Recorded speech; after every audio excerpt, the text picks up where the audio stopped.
How are you? Mr. Sherwin, good morning on this chilly Milwaukee morning. And I am pleased to have one of the founding members of the Black Panther Party, Chairman Bobby Seale. Mr. Chairman, how are you this morning? Good morning. I'm doing just fine. Thank you. From Mr. Eric Holder. Mr. Holder, so good to see you. How are you? Well, I'm fine, man. How you been? It's been a long time. Haven't seen you for a while. The Dr. Cornell West. Dr. West, how are you, sir? My dear brother, you're so kind, you're so generous, man. But I salute you and the work that you were doing there. Doing a magnificent job there in Wisconsin. Stream live on 1017thetruth.com. Call in with your questions or comments. 833-212-1017. Join us on social media at 1017 The Truth. It may not be what you expect to hear, but I will definitely give you what you need to know. Are you ready for the truth? I want the truth! You can't handle the truth! Now, live from the American Family Insurance Studio at the Avenue in the heart of downtown Milwaukee, here is Sherwin Hughes. Good morning. Welcome to the program. Today is Monday, June 24th, 2024. I'm going to talk about a lot of things today. A lot of things on the agenda. I'm going to try and get through all of them. That's going to be a tall task, because there's oftentimes a lot of distraction. Welcome distractions, but distractions nonetheless, because you guys call us at 833-212-1017. You text us at 833-212-1017. And sometimes you go to the YouTubes, 1017 The Truth on the YouTubes, and you can comment there in real time. We got a chat stream on the YouTube broadcast. If you hear me fumbling with a piece of paper, that is because I received a letter. Most of the time, I don't read letters, because why would I? But when I get a letter from jail, I get a letter from the joint, I read letters from the joint. When I was at WNOV many years ago, we used to get so many letters from jail. I used to have to do a segment called Letters from the Joint, and even had theme music. I tried to get it sponsored, but for some reason, no corporations wanted to sponsor Letters from the Joint. And some of the things that people would write in, just incredible. So I have a letter from the Joint here. And apparently, this man who wrote this letter wrote previously. And I read the previous letter on the air. Savanna, were you here for that? I believe I was. Okay. Well, he wrote again. And he's got a very serious situation here going on. And I'm going to read that in a little while. This is actually, it's significant, so I want to read it a little later. I also come to find something out. There's a new beauty regimen that exists. I'm always fascinated by the moving goalpost of what is considered attractive. Not necessarily in men, but in women, because this could be my opinion. It seems that women will go to different kinds of lengths to become much more physically attractive. And I don't think that that's a stretch when I say that, compared to whatever the average man's beauty regimen is. And men have a beauty regimen. We do things. Yes, we do, Savanna. I trim this beard. Fellas, cut your neck beard. None of you should have neck beard. It's disgusting. Why would you want neck beard? It's so bad. It means, I'm sorry, fellas. Somebody's got to tell you, because clearly the women in your life don't love you. Thank you, Savanna. If you have neck beard, nobody loves you. No one cares for you enough to tell you that neck beard is unacceptable. So I said all that to say this. Men, there are things that we do. Men groom. We do the haircut thing. My haircut thing is easy because I just shave it all off, right? That's what I do. But no, we have a regimen, but it's not as involved as what women do. And I'm not going to get into the reasons why and all this other stuff, and I'm not going to argue that women have their beauty regimen to look more attractive to men, because some women don't even like men. Some women don't like anybody. Some women do it for themselves. Some women do it because they want to be prettier than all other women. whatever the case may be. I am not qualified to discuss any of that. But there's a new beauty regimen. So I found this article, and it's written by a black lady. She's a black African-American woman. And I was taken aback by this article, not just because it introduces something into the lexicon of a beauty regimen.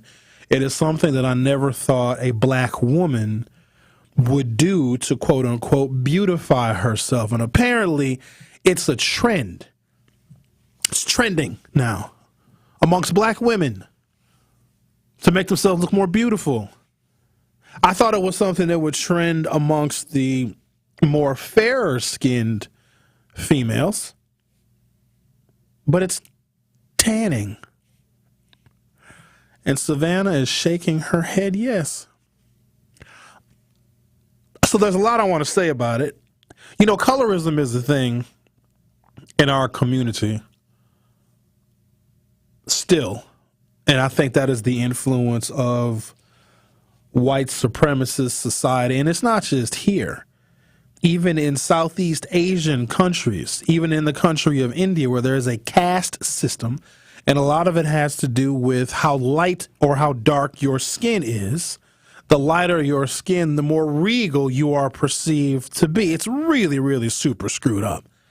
And so the perception was, especially of darker skinned people of color that have more melanin in their skin, this protective hormone that protects us from the UV rays of the sun, because if you have darker skin, if you genetically have more melanin in your skin, that is protection from the damaging effects of the sun.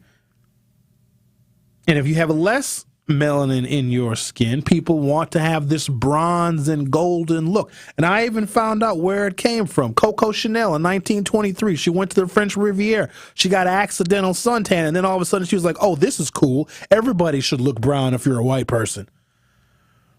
But now it's a part of some African-American women's beauty regimen to go tanning. It's got a really weird history. I've always made fun of white people that went tanning. Always.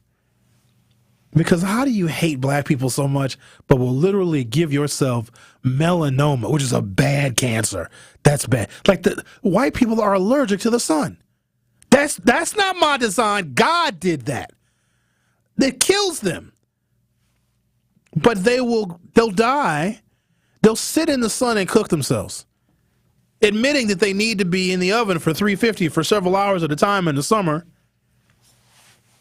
but can hate black people but want to look just like black people. And then they say sometimes it's cultural appropriation, because there are some, Ariana Grande, she was brought up because she tanned or bronzed her skin so much. They say it's modern blackface. Another one, here's a name for you, Kim Kardashian. They say that she tries to brown and bronze and tan her skin to where she emulates a black woman, and they call that modern blackface when white women, but Kim Kardashian isn't white. She may identify as white, but she's Armenian, and that's an Asian country. She's Asian. But those are two different things, race and ethnicity. But also, she was in Milwaukee this weekend at Summerfest. Did you know that? Oh, I was going to get to that. Oh, okay, sorry. Sorry, okay. So look, I'm at the crib. We got real bad weather on Saturday, real bad. I didn't do much of anything this weekend, which is fine with me. I cleaned the house up. I did some laundry. Got the house real clean, cleaned the kitchen, the bathroom, crib is clean, okay? So that's really all I did this weekend. Fine with me. I like having those kinds of weekends. So I'm chilling at the crib. I get a text from my guy. He said, hey, man, Kim Kardashian at Summerfest. I'm like, you on dope. Ain't no way, man, that Kim Kardashian is at the Milwaukee Music Festival. Ain't no way, ain't no how. He's like, no. He's like, I ain't lying to you. She's like 30 feet away from me. I said, no, she ain't, man. He's like, you don't got to believe me. He's like, go on Twitter. Twitter was blowing up. So apparently, Kim Kardashian and her daughter, Northwest, are SZA fans. And so they follow SZA. If SZA goes and performs somewhere, they actually get on a private jet and they go see SZA. But I didn't think that they would come to Summerfest, because it's not exactly a secure environment, considering how much security Kim Kardashian needs. So my guy texted me, yeah, Kim Kardashian is here at Summerfest. Didn't believe him. Went to Twitter. Absolutely. She was there with Northwest. Then I come to find out she went to a popular bar/restaurant. She went to Casablanca. She must have gone to the one on Brady Street. So here's the thing about, am I Casablanca? Casablanca. Casablanca. Casablanca. Casablanca wasn't cool. Like, it stopped being cool 10, 12 years ago. I don't even know who even still goes there. Well, younger people, we like to smoke hookah there every now. I don't, but like I have friends that go there to smoke hookah and a little drink maybe. Sure, and maybe it's an age thing, but the hookah thing was very like 2012 for me, and it kind of came and went. But I think as younger generations are now aging into the bar scene, because hookah was not. You couldn't go. There were no hookahs at black bars back in the day. It just wasn't offered. But the trend in black bars and black entertainment and dance clubs has changed dramatically. Now, every black bar everywhere has got a hookah. Did not used to happen. So if you want to smoke hookah back in the day, and I only knew about hookah because I got Middle Eastern homies. Sherwin, come here. Come here, Sherwin. Come here, Habibi. They're very affectionate. They are. The Middle Easterns, they are very, come here to smoke this. They're very wonderful people. These are some of my best friends in the whole world, actually. Well, yes, as long as you're not marrying into their family. No, they keep their women. That's a whole other situation. The Habibi women and their fathers no, you don't do that. However, I digress. So that's how I got turned on to hookah back in like the early 2010s. I mean, it is what it is, and it kind of faded and fizzled out for me because that was such a long time ago. But apparently Kim Kardashian went to Casablanca, and yeah, she was there. She was there hanging out. So imagine that. All right, I'm going to take a break. When I come back, I am going to get to the letter I have from jail. It's a very interesting subject matter. And he actually brings up a really good point, the person who writes the letter. So I'm going to read that at some point. I do want to talk about this new beauty phenomenon of African-American women going tanning. Going to discuss that. But then there's a story that I couldn't pass it up. Do you tip when you go to restaurants? You know, I've asked you that question before because it's a major pet peeve of mine. And I think there are some cultural differences. There are some other, like, racial differences in who tips and who understands tipping culture. Because for me, how we save and invest money, I shouldn't even say save money, how we invest money, because you shouldn't be saving, you should be investing your money, but also how we spend our money and what we spend our money on and how we spend our money is all contained in financial literacy. Actually, we call it financial fluency now. You want to be fluent in the language of money, and some of y'all are not. You are as illiterate when it comes to reading books as you are when it comes to the old checkbook, you see. So how you invest money is a part of financial fluency. How you spend money is also a part of financial fluency. And for me, and you guys have heard me talk about this numerous of times, I tip when I go out to restaurants. I do. And if I feel like this restaurant, if the food is not, if the experience is not worth 20% more than the food bill, then why on God's green am I going to that restaurant? Go to a restaurant where the service that you get, the overall experience, is worth the additional cost. And if it isn't, cook at home. Ain't nobody telling you to go out to eat. That's number one. Number two, going out to eat is not nutrition, ladies and gentlemen. If you go out to eat for your sustenance, you're going to be a fat person with high cholesterol, diabetes, cholesterol, blood sugar. You cannot go out to eat for all of your meals. You got to know how to cook. Cooking and going grocery shopping is also a part of financial fluency, because the amount of money that you will spend at a restaurant, it is insane. It's in DoorDash, okay? Something that'll cost $15 at a brick and mortar restaurant. You call ahead, you order your little food, you get in the car, drive to the restaurant, get your little food, $15. Same meal on DoorDash, $25 at least. And you better tip on DoorDash because they're riding with your food. They're riding around. Do you know how many times I have gotten DoorDash and my bag of food smells like the weed that they are smoking in the car? I don't like it. Here you go. No, here's something I found with DoorDash. because I like my dollar amounts to be even. So if my DoorDash total is $16.40, I'm going to tip $3.60, so it's an even 20. It helps me balance my finances in my head because I always got to know how much money I have in all of my accounts at all times. And it's easier if I use round numbers, if I spend in round numbers. So the higher I tip, I've noticed this, the higher I tip, the better the service is, the nicer the car, right? Oftentimes, the older the DoorDasher is when I tip more. Sometimes I don't tip a lot, especially if the restaurant is not that far and if my order is not very expensive nor tedious. There have been times where I've only tipped a couple of bucks. That's when I get somebody wearing some sweatpants and some slides, blunt hanging out their mouth. Or here's another one that I hate. Men, this is not as much of a problem with women, but men do this incessantly. Stop wearing cheap gas station cologne. Stop it! You being picky. No, now. Just I'm get your not. food It's and go. I'm trying to help men. Men need help. Nobody is helping us. We're being thrown to the proverbial wolves. This, you know what it is? It's not enough fathers in our community. And so men are growing up without a heavy male influence. And they're listening to women on how to be men. And I just don't recommend that. Ladies, I love you so very much, but y'all suck at raising men. You do. You do. You raise that boy to either be your man or you raise him to never leave you. That's not good in the real world. And so, men, you got to stop wearing this cheap gas station cologne, because if my Qdoba smells like your cheap cologne, I mean, I'm going to eat it, obviously. But it's disgusting. You know how many times that's happened? But I noticed that when I tip a smaller amount. So I got a story here that says Wisconsinites are some of the best tippers in the country. I think it's a damn lie. Ain't no way. I can look at some of y'all and say, exactly. I look at some of y'all, I can tell y'all I don't tip. That's why I would never open up a restaurant here. In fact, I'm charging a cover just to come into my restaurant, even before you order a damn thing. I'm going to get some money out of you. I'm going to call the BBB on you. I don't care if you call the Brazilian butt lift on me. Who's the B? Oh, the Better Business Bureau. Well, I'm like, what? I'm going to call the BBL on you. Okay, I'm going to take a break, come back. Got a lot to talk about today.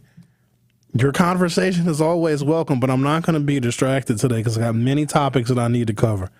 I also have a really good story. I got to fit this one in. I'm talking about African Americans and their allegiance or lack thereof to the Republican Party, because, you know, we keep hearing this narrative over and over again that, oh, Donald Trump is getting the largest share of black voters, black male voters than ever.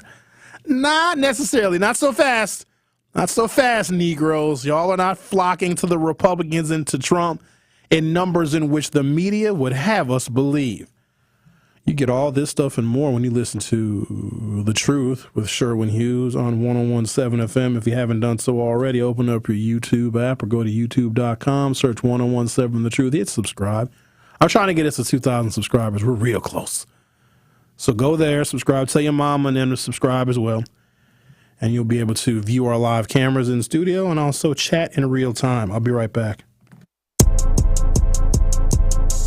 More of The Truth with Sherwin Hughes is next on 101.7 The Truth, The Truth app, and 101.7thetruth.com. Truth Nation, our first Beyond the Mic Happy Hour Mixer series was a hit. Round 2 is up next. Join me and my Truth teammates for my Beyond the Mic Happy Hour Mixer series on Tuesday, June 25th from 5 until 7 p.m. at Scene 1 Restaurant and Lounge, located at 5526 West North Avenue in Milwaukee. There will be delicious cocktails, great conversation, and unforgettable memories. Plus, from 5 until 6 p.m., your first drinks are sponsored by PWD Computers. So mark your calendars for Tuesday, June 25th from 5 until 7 p.m. at Scene 1 Restaurant and Lounge. You know one thing about Biden? Here you go again. When he makes a promise, he keeps it. Okay, like what? He got us out of the pandemic, got the country back on its feet. Okay, sure. And when all that recovery money was getting spent, Biden made sure that black businesses and communities got our fair share. So, and? That's a promise made and a promise kept. Okay, but what else? New roads, new bridges, high-speed internet, even out in the country where your brother lives. Yeah. Lower health insurance rates. Didn't your premiums go down? Uh-huh. That's another Biden promise kept. Looks like it. My mom's medication costs less. Your cousin's insulin is now only $35. Okay, but what about jobs, building wealth? Under Biden, the number of new black small businesses is booming, and black unemployment hit a record low. See? That's another... Okay, I get it. Promise made, promise kept. I can see that now. Told you. Biden and Harris are getting the job done for us. I'm Joe Biden, candidate for president, and I approve this message. Paid for by Biden for president. Associated Bank knows your small business isn't just a venture. It's your dream and a vital part of the community. And we're not just a bank. We're your neighbors. We're looking out for you. That's why Associated Bank offers quick online applications and approvals with funding in as fast as one business day, checking with no minimum balances or maintenance fees, and prompt customer service. Explore our products at associatedbank.com/business or visit a branch for more details. Subject to credit approval. Member FDIC, Equal Housing Lender. Are you or someone you know between the ages of 15 and 17 and a half looking to obtain a driver's permit? Be road ready with Greater Milwaukee Urban League. Monday through Friday from July 15th to August 2nd from 10:30 a.m. to 12:30 p.m. you can work to get your driver's permit. For more details or to see if you qualify for this opportunity, please contact Darnell Lathan or visit tmul.org for more information. It's The Truth with Sherwin Hughes on 1017 The Truth app, and 1017thetruth.com.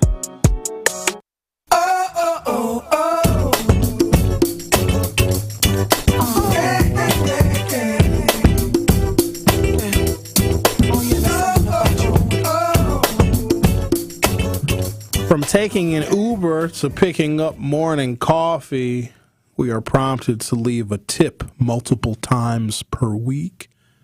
Many service workers rely on tips to make their wages. In fact, employers of workers eligible for tips are only required to pay those workers $2.13 per hour in direct wages if that hourly pay combined with tips equals at least the federal minimum wage, $7.25. I still don't know how we are able to get away with paying somebody $2.13 an hour. I want you to think about that practically.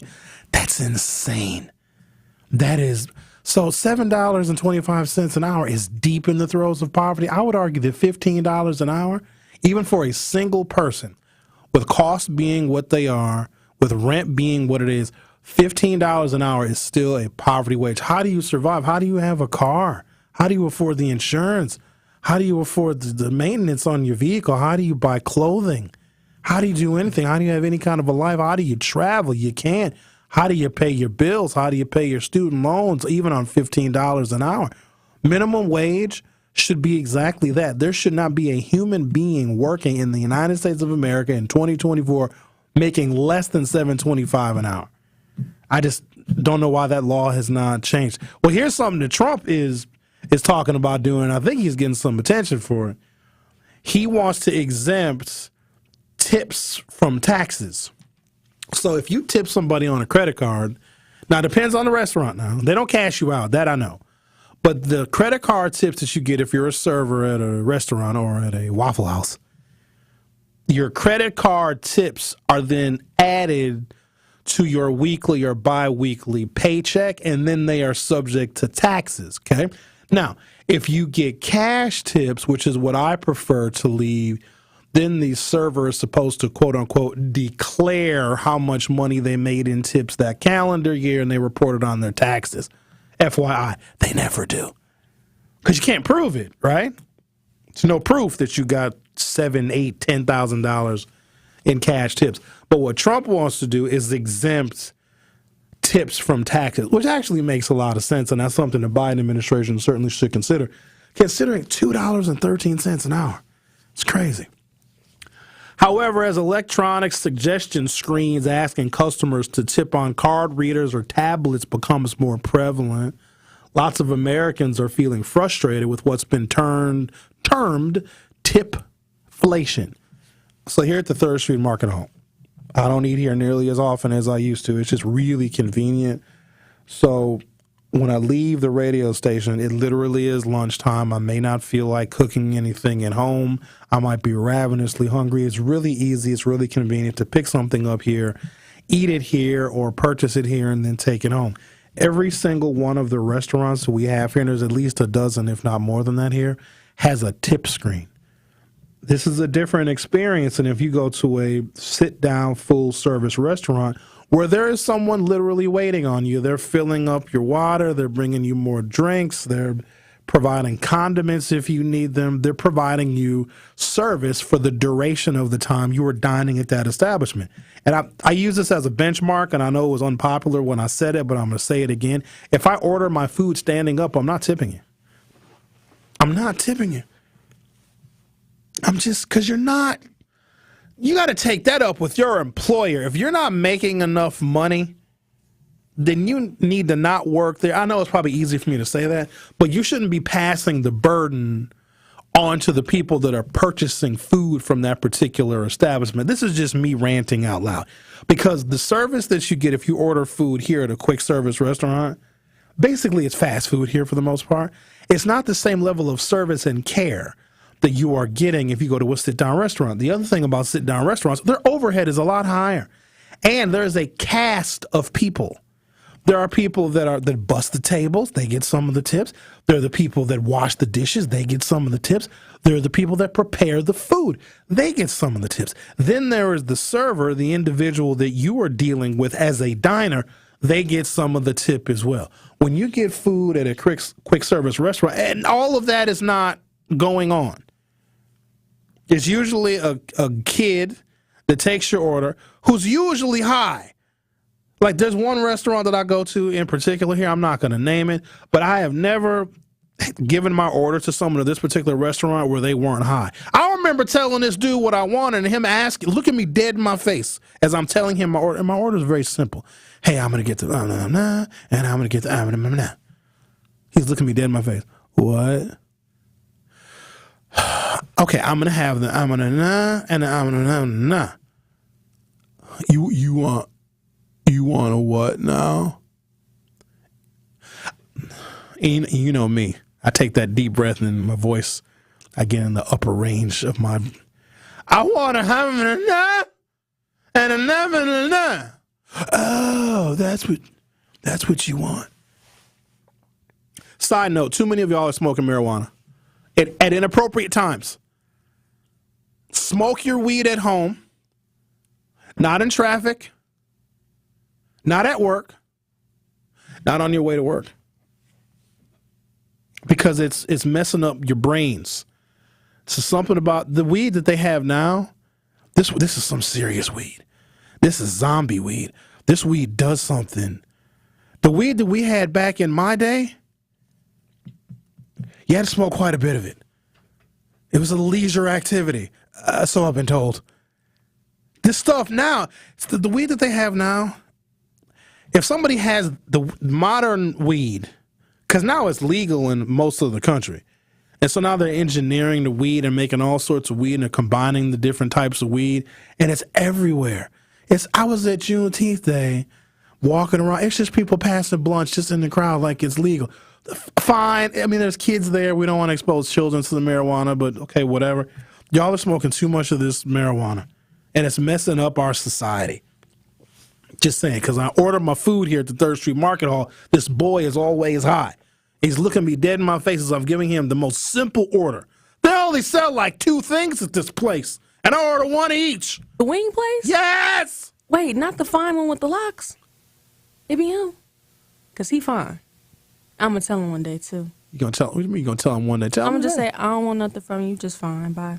Why do you always give a disclaimer when you tell a man that he's handsome, Savanna? Because I think that they be wanting something from me, and I don't. I just want to tell you that you're fine. And then they be looking at, I don't want them looking at me like, oh, like, what she want? Then keep it to yourself, because you're the one that wants something from them. If you're going out of your way to tell a man he's handsome, tell him that he's cute. That's you hitting on him. I'm not trying to hit on him. Then don't tell him he's cute. Why? Because leave him alone. I don't want to leave. Because that's you literally breaking the ice. Like, that's you making the first move. If you tell a man he's handsome, then of course we're going to expect that you're interested. See, and that's weird. No, it's you hitting on a man and then getting mad when he responds. I'm not mad. What do I be mad about? I'm you just said, I don't want nothing from you. All I said, I don't want nothing from you, but you is fine. Have a good day. That's it. What is the point of telling somebody you're attracted to them if you don't want anything from them? If I tell a woman that I'm attracted to her, oh, God, I want something from her. I want her time.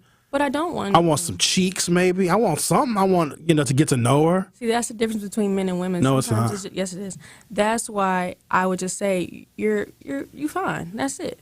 And let them go. I also like to see men squirm because they also don't get a lot of compliments. That's true. So it's like, it's fun. It's like a little fun thing. Like, oh, she thought it was cute. Like, ooh, and they look weird. And I'm like, ha. Oh, so you over here playing with us because you think it's sweet, huh? I think it's funny a little bit because it's like you ain't never had nothing good before. Like, goodness. No compliment. Nobody says nice things to you. Gosh. Women that have very little to lose, they'll compliment us like that. But it's rarely do really attractive women compliment men because they don't need to. It's rare. I'm not saying it doesn't happen. But if a woman comes up to me and tells me that I'm attractive, if a woman comes up to me at a bar and buys me a drink, oh, she wants the D, and I'm not talking direct deposit. You know what I mean? And I'm never doing that. Because she can just go on about her business, and usually women are very subtle. A woman will just like look and glance, maybe she'll smile, maybe she'll play with her hair. That's usually all we get, and then we as men have to decide if that's enough for us to go and make our first move and do the introduction because we're expected to do all that. But if a woman says, I think you're fine. I'm like, my thing is, say it to me. I'm like, what you trying to do then? Exactly, and that's not. And then if he would say that to me, I'd be like, bruh, like. Then don't tell him he's fine. But I'm not. Just because I'm not looking for something doesn't mean I can't give out a nice compliment. Or be more specific, like, hey, brother, you look good in that suit. I like that tie. That's old head talk. Hey, brother, you look good. Okay, don't say that. I like your shoes, sir. I don't want nothing from you, but you fine. Bye. That's what I'm saying. Savannah, that's confusing. Because then you leave him in a state of bewilderment. Good. All right, I got to take a break because I'm supposed to be talking about tipping. Just the tip. That's all. Just the tip. Just the financial contribution on top of whatever the food costs. This article says that Wisconsinites are some of the highest tippers in the country. I don't see it. I don't know where. Who? Not in Milwaukee. Must be somewhere in Merrill, in Wausau, in Egg Harbor, in Fish Creek, in Minocqua, in Vilas County, in Pepin County, up by UW Stout near Eau Claire, because I don't see a whole bunch of big tippers in Milwaukee. Y'all cheapity, cheap. Oh, let me tell you something else.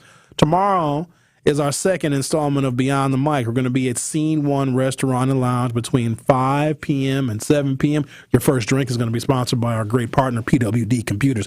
They got a restaurant at Scene 1. Oh, you better tip. They going to tell me. They're going to I want a listing of everybody that don't tip. And I'm going to put your name, I'm going to write it down. And you're going to get publicly shamed. Don't you come up in there. Because you know how y'all are. I want wings, but I want you to take the bones out, but then put the bones back in. I want you to dip the bones in barbecue sauce. Then I want fries with no salt and extra salt. And then I want a soda with no bubbles, and then I want bubbles on the side. Y'all are real complicated when you order food, which is fine, but you better compensate people for all these extra things that you want. Y'all better tip at Scene 1 for our second Beyond the Mic tomorrow night at 5 o'clock. Okay, I got to take a break now. The Truth with Sherwin Hughes will be right back. More of The Truth with Sherwin Hughes is next on 1017 The Truth, The Truth app, and 1017thetruth.com. It's time for Truth Takes, a thought-provoking commentary on the new 1017 The Truth. Here is Sherwin Hughes with his truth. I think you're spoiled. You have too many choices. We sometimes forget that having choice is a luxury. I can remember when I was a little kid, I either ate what my mother cooked for dinner or I starved. I didn't have the luxury of choice. Now we can choose anything and everything. We can choose which apps we want to be a part of. We can go and pick a new mate. We can decide what food we want to order. We have an unlimited amount of choice, and I think that we forget that choice is a luxury. You are either a winner or you're a loser. You're either going up or you're going down. You're either free or a slave. You are either woke or you are asleep. Those are called binary choices, and it's tough for people to understand just having two choices in a world that inundates us with unlimited choice. I know you don't like the candidates that are on your ballot come November. Guess what? They probably don't like you either. But you only have a binary choice. You either want this country to excel and succeed and explore new industries and be honest and fair about racial inequity. You either believe in climate change or you don't. You believe in democracy or you don't. You want a country that will do whatever it can to help people, all people, regardless of gender identity, regardless of national origin, or you want to take the low road and vote for the person that only wants to help himself with no regard for anyone else. Choice is a luxury. Unfortunately, too many of us forget that it's a luxury. Binary choice is all you have in November. I hope you choose wisely. This has been Truth Takes on the new 1017 The Truth. Listen to The Truth with Sherwin Hughes weekdays from 9 a.m. to 12 p.m. Teachers are dynamic leaders, shaping a new generation. They bring a variety of perspectives from diverse backgrounds, innovating how they teach to prepare students for our fast-changing world. Achieving this takes skill and expertise. They're tireless explorers, creatively discovering a universe of solutions, telling stories, experimenting, inspiring, mentoring, connecting cultures, and connecting with each other. Leading by example. Experience the unique joy of helping students thrive. Teaching is a journey that shapes lives. Are you ready to begin? Explore teaching at teach.org, a campaign supported by the U.S. Department of Education, teach.org, and 1 million teachers of color.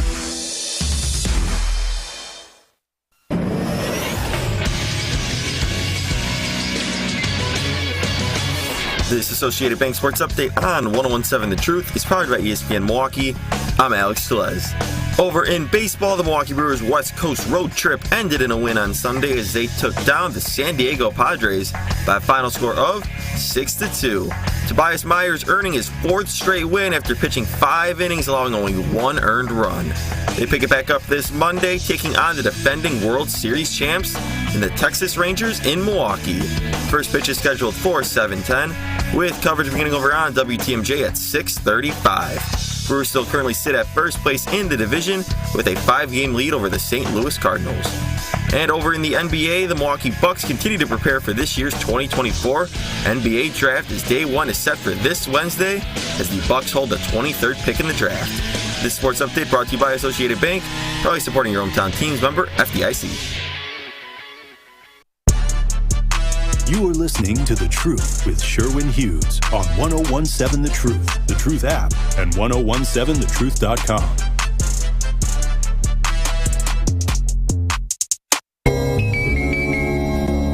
He was the entrepreneur. He was an icon in the black community. He was the entrepreneur. He was better around. He was selling death in the community. So I don't button my top button on my shirts. Y'all didn't tell me that my whole chest was hanging out. You gotta tell me these things, Savanna. I didn't know that I had to button up another button. I didn't know you was doing. I mean, it's giving a little sexy vibe. That's what you're going for, right? I don't know. It's not what I'm going for. First of all, I don't need to go for sexy. My intelligence is the sexy part. Negro, please. The rest of me is just icing on the cakes.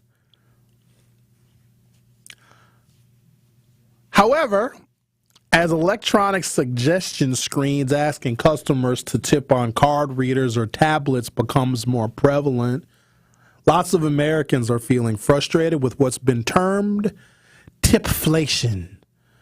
A recent Wallet Hub survey found that 75% of Americans feel tipping has gotten out of control, and 1 in 4 tip less when presented with a suggestion screen. The other thing about the suggestion screen is a lot of times workers that work at quick service restaurants, that shouldn't, in my opinion, be getting tipped, because they should be making more than $2.13 an hour. In fact, they are. Those are all at least minimum wage jobs or more at quick service restaurants. These are not like waiters, waitresses, hosts, hostesses, and servers. So they're making more than $2.13 an hour. If you're making $2.13 an hour, I totally get it. That your livelihood is contingent upon not just your service, but the chorus of people that you work with to put on the production when someone goes out to eat. But if you're already making $7.25 an hour, you can't expect the tip. The tip might be a bonus every now and again. But what happens, though, with these quick service restaurants, they expect the tip. Because I've noticed it at this particular restaurant that I go to here at the 3rd Street Market Hall, which Savanna just outed, Mr. Wings. They got vegan wings. They're very delicious. Taste like normal wings. Oh, might have to go up there and try them. No, they're very good. Seriously, you can't even tell the difference. When I tip, they will put my blue cheese in the bag. They'll put a fork in the bag, put napkins in the bag. When I don't tip, they just have my carton of food out there, and I got to ask for my sauce. I got to ask for a fork. See, that's the difference. And then when I don't tip, they look at me crazy. Like, don't look at me like that. Don't make me feel bad. It's embarrassing because I go there. I'll probably go to that restaurant more often than the others, so they know me there. But also, I'm not tipping that boy because that boy is high. The one that you said is fine, Savanna, he's so damn high, he don't even know where he is. He be high? Yes. The white boy is high, too. I think the white boy is the one that brings the weed. I believe that. Yeah, because yeah. He's hello, hey, how, what? I said, I didn't say anything yet, sir. Huh? All right. Are you sure? Like, sir, who are you talking to? I don't know. I'm not sure. Did you order your food? Is your food here yet? Like, why are you asking me if my food is here when I have not yet ordered my food yet from you? I don't know. See, but my boyfriend, he'll get you together. That's the thing about it. My man gonna make sure you got your sauces, everything. He seemed considerate. So you would tell this man that works at the wing place that he is fine, but then say you don't want anything from him to stop his pursuit of you, but then just a moment ago you refer to him as your man. Well, just so everybody's clear, anybody that I think is cute, I'm going to call them my boyfriend, period. It doesn't mean that I want you, but like, that's my man. No, so like, I got a boyfriend that's at the Dairyland, and he's so sweet. Like, that's my boyfriend. So here's what we're going to do. We're going to stop sending men mixed messages because we don't know how to interpret that. Because if a woman says that I am her man, well, then there's some expectations. At least I'm assuming that she likes me and wants to get to know me. But then don't say that I'm your man then. Never assume, though. Yes, assume. Because also BFFR, be for real. Do you really think you're my man for real? Be honest. We ain't ever talked before. I'm just calling you my man. That's it, because I think you cute. Some women move like that. Or just be nice and be flirtatious. Don't say you're my man and I think you're cute. I would never say that, though. I would never say you're my man. I just be like, yeah, you cute, bye. But in my head, when I'm talking to my friends or talking to you, yeah, that's my boyfriend. You need to stop with the mixed messages, because it's difficult for us men to interpret what women even want. Because here's the thing. A woman could be giving us all the signals, all the signs, looking at us, flirting, smiling. We go and approach her. Oh, what you talking to me for? Oh, leave me alone. You creep. You creepy. Why are you creeping on me? That's so not true. It is 100% true. I think sometimes women do it just to play gotcha, just to get the attention. Because to y'all, attention is currency. Women love attention. There's a reason why y'all post what you post, how you post what you post, the thirst traps and all the filters that you use, because you want men, maybe even other women, even you've admitted it. You have an open Instagram. Your Instagram page is not private, because if somebody wants to comment on your little post, they want to leave a compliment for you, you accept that. But in what context? I'm not trying to, no romantic or sexual thing. I just want it public just so that everybody can see. Sometimes it's for my ops. Did you ever think about that? Maybe it's for my ops. It's not. Yes, it is. You don't have any damn ops. Yeah, you don't know that. Yes, I do. You don't know. Except for the uncle whose podcast studio He's opping with me. I was, first of all, thank you for bringing that up. Update. Hold on, before you get into that, that's a whole other situation. That was crazy, sorry. Do you give the same compliments to women? Yes. No, you don't. Oh my gosh, I will compliment a woman way quicker than I would compliment a man. Girl, you are so beautiful. You are so pretty, girl. But with her, you don't say, Oh, I wanted to tell you you're pretty, you're attractive, but I don't want nothing. You just give her the compliment without the disclaimer? Because there's not necessarily any attraction there. So if there's a thing where it's just like with men, they might think, oh, like, well, I am attracted. Like, yeah, you're cute. But I don't want anything. I don't have to say that with a woman because she knows, girl, you cute. You must forget that Milwaukee is the stud capital of the world. And so if you compliment a woman on her looks, she may think that you actually are into her because you never know nowadays. But who said I was complimenting studs, though? They don't have to be studs. You might be the stud. What? No, now come on. You're just doing too much. No, now. I'm just studs. Sometimes studs there's a continuum of studliness. No, it's based off the appearance. You know when somebody's a stud and they not. Come on. Stud, I think, is in the attitude. Oh, please, please. Sometimes you got a studly attitude. You think so? I mean, a little bit. Okay. And not in a bad way. Hey, and it doesn't offend me because we all have duality. We all have balance in different areas. Okay. And sometimes I bring more masculine, sometimes I bring more feminine. Absolutely. But with that man, that fine man, my boyfriend, femininity all the way. Hey, boy. But if he asked you out on a date, you would say, no, I just think you're fine, and I secretly call you my boyfriend to all my other friends, but how dare you ask me out on a date, sir? That's I didn't say that. You put words in my mouth. I didn't say that. If he asked me on a date, I definitely would go. But if you tell him he's fine and say that you don't want anything from him, you're actually telling him not to ask you on a date. But I'm good either way, whether you ask me out on a date or not. That's why I'm saying I don't want anything from you, because if I want something I don't get it, I'm going to be irritated. Fellas, are you hearing this nonsense? But I don't want it. Per se. But if you want to come and talk to me, because I want the man to come talk to me, I will give you the alley-oop. Then stop telling him that you're making the first move, but then want the man to come and talk to you. You're stealing his thunder. It's called the alley-oop. I'm going to give it to you. If you dunk it or not, that's on you. And if you don't, then we just pass it and we continue the game. Oh, my head is spinning. You'll tell a man he's fine, secretly call him your boyfriend, but when you tell him he's fine, you'll say, I don't want anything from you. So you basically are lifting him up just to shoot him down all in one fell swoop, but then you want him to approach you and ask you out, even though you told him you don't want nothing from him. So he's thinking, well, I can't ask her out because she told me I'm fine, but she don't want anything from me. Lifting them up to let them down. I know it's almost the end of men's mental health or whatever, but, like, come on. Let it go. Like, I'm just giving you a compliment, and that's it. Whether you feel lifted or not, that's up to your discretion. But I'm just giving you a compliment. And if you want to talk to me, you want a date, and that's your little alley-oop, we can do that. You're playing games with these men. Okay, guess what, Savanna? Guess what? I'm a patient one. God willing, if I'm here in 20-plus years, knock on wood, you know what you're going to say to me when you 20 years older and got a house full of damn cats like Denise Thomas? You know what you're going to say to me? I like dogs, actually. Damn, Sherwin, I should have listened to you. I've been telling men that they fine and telling them that I don't want nothing from them for 20 years, and now my ovaries is dusty. I don't care about none of that type of stuff. My ovaries got dust on. Oh, who cares? And I'm allergic to cats, so no. Okay. I just did a whole segment on just arguing with you about how you're wrong. Yeah, but also, go ahead. No, I need to take a break now. You know what? I'm over here trying to talk about tipping, and you over here sending men mixed messages. Fellas, I'm here for you. We are going to decipher what's in the minds of women. Before this show is over, every man that listens to this program, you will know women more deeply and more intimately. We will figure out their psychology, starting with Savanna. Catch me if you can. The Truth with Sherwin Hughes will be right back. Don't touch that dial. The Truth with Sherwin Hughes will be right back on 1017 The Truth, The Truth app, and 1017thetruth.com. Truth Nation, it is Denise Thomas from Truth Be Told with DT and Tellez, and I am so excited for you to tune in to our monthly interview with Old National Bank. Old National Bank will be joining us to discuss why they are so committed to supporting women and people of color-owned businesses, while also discussing their empowerment loan program, which can provide your business access to funds up to $5 million. So don't miss our Truth Be Told monthly interview with Old National Bank at 8 a.m. on the award-winning 1017 The Truth. Get ready for an event like no other.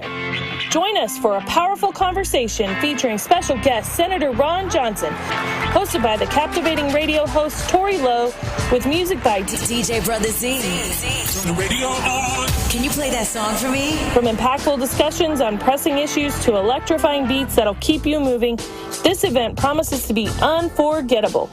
With Senator Johnson's insights, Tory Lowe's passion for community advocacy, and DJ Brother Z's killer tunes, this is more than just an event, it's an experience. Don't miss out. Join us Wednesday, June 26th at 6 p.m. at 275 West Wisconsin Avenue, Venue 3. Free food while it lasts.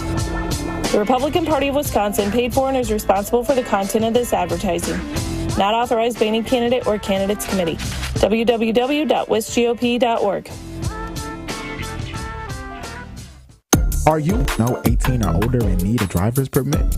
Greater Milwaukee Urban League's free driver's permit classes can put you in the driver's seat. You'll learn the rules of the road from qualified instructors, moving you one step closer to successfully earning your driver's license permit. You may also qualify for free behind-the-wheel instruction. Classes are available June through September. You can attend virtually or in person. Visit tmul.org for more information. From my family and myself, I would like to say thank you to Gruber Law Offices for taking such good care of us. I would say thank you because you were so human and so much of a friend during the whole process. I'm super grateful for them representing me and doing all that they did for me. I would just say thank you for making me feel better. That's why I'm here, to say thank you, thank you, thank you. Gruber Law Offices, one call, that's all. PWD surveillance, clear as day. 4K resolution or better, keep troubles away. Don't let poor surveillance set you back. Bank account can't handle that. Crime rising, that's a fact. PWD HD surveillance. Give us a call today, 414-445-5793. It's Brewers Cubs. It's the I-94 rivalry. It's your chance to defend American Family Field. Be here June 28th through the 30th for 3 huge Brewers games. Find your spot for the action at brewers.com/tickets. This is The Truth with Sherwin Hughes on 1017 The Truth, The Truth app, and 1017thetruth.com.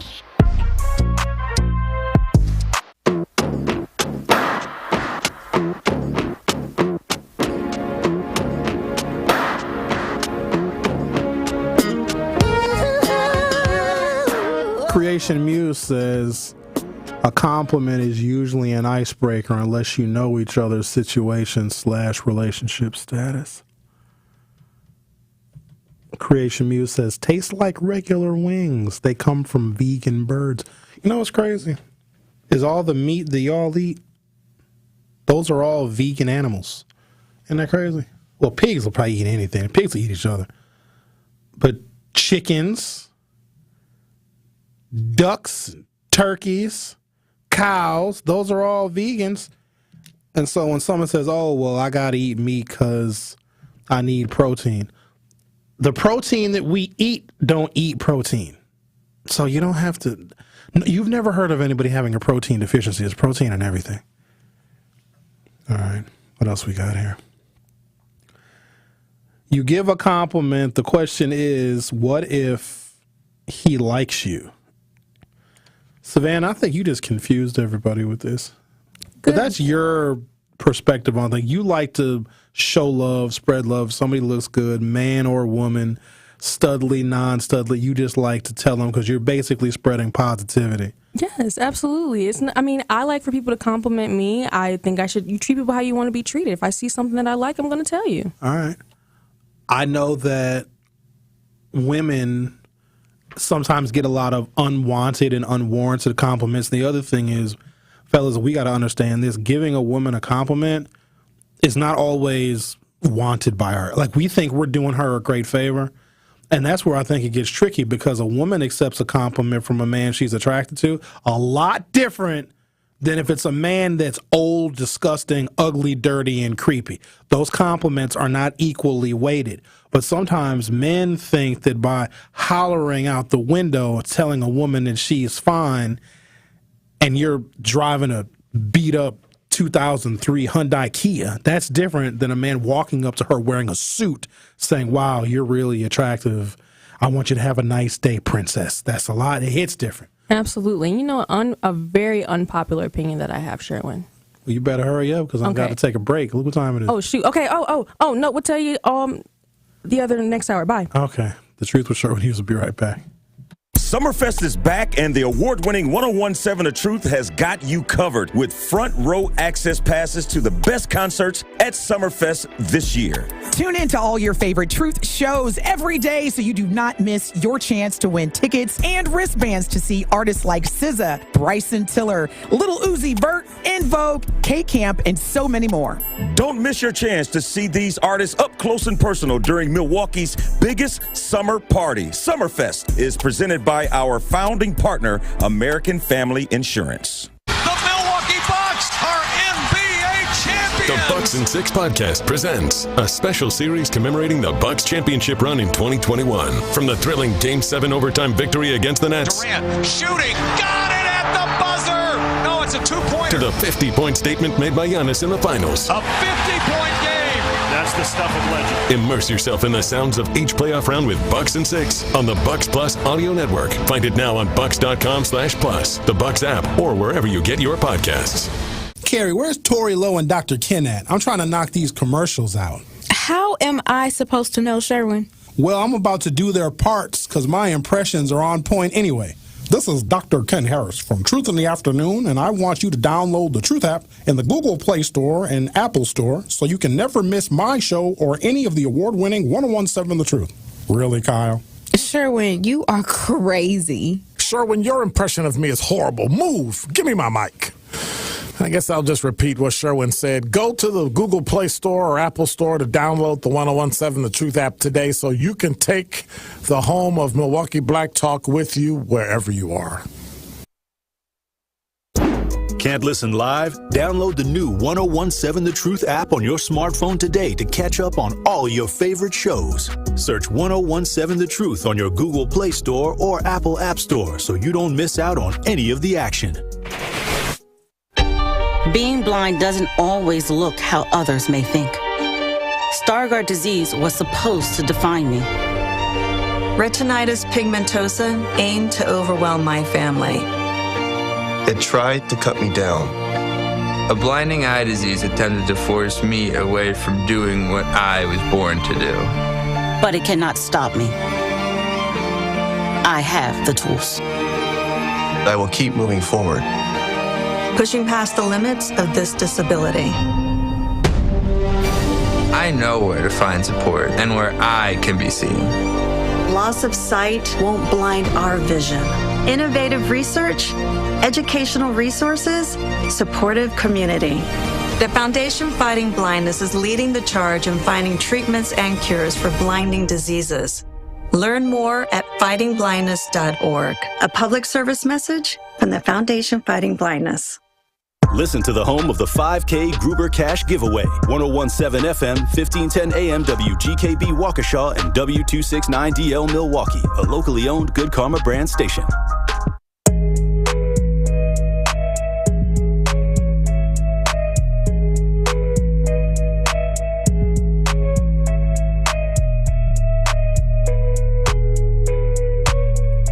Welcome to Hour 2 of the Truth with Sherwin Hughes. They had chocolate bars upstairs. Now give me a sip of water.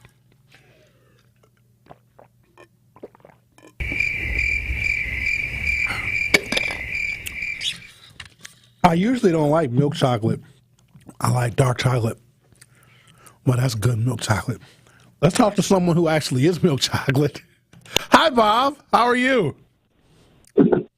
Hello, Sharon. Boy, I'm telling you, man, that was so funny.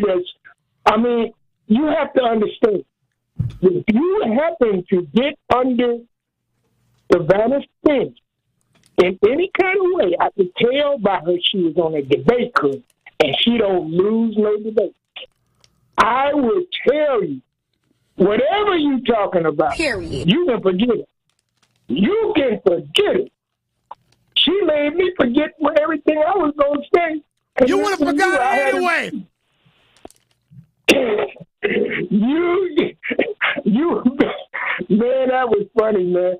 Savanna don't play. When you get up on her skin, I don't care what she was talking about. So you gotta watch yourself, sir. You did look nice at June 10th. You just look nice. You sure did. what I was going to try to say what I was going to say, but y'all was so funny. CNN got me angry because you brought up Trump today.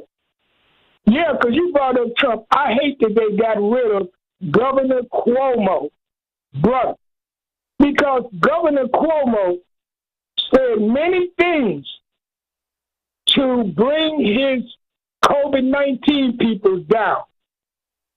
And Trump did. He fooled people. I would love the Republicans to let Ted Cruz be the one they follow. Trump talked about his father, killed Kennedy, and his wife was up. And Trump did that in public, and in private, he probably apologized, which he should have did in public, and then he brought his kids to meet Trump. I want the Republicans to lift their chest out and say, because a lot of your older people, your older kids already know, why is my daddy voting for Trump? He made fun of a person getting their head hit with a hammer. Pelosi, her husband. How can anybody vote? I cringe when I think about somebody getting hit with a hammer. If they did something to warrant the death penalty, I'd want them to get stuck with a needle or a firing squad, not hit with a hammer. I don't care how bad he is. So on that note, since you brought up Trump and annoyed me, I'm gonna talk to you later. Okay. All right then, Bob. I'd hit Bob with a hammer. I would. Wrong. Don't do my Bob like that. Oh, no.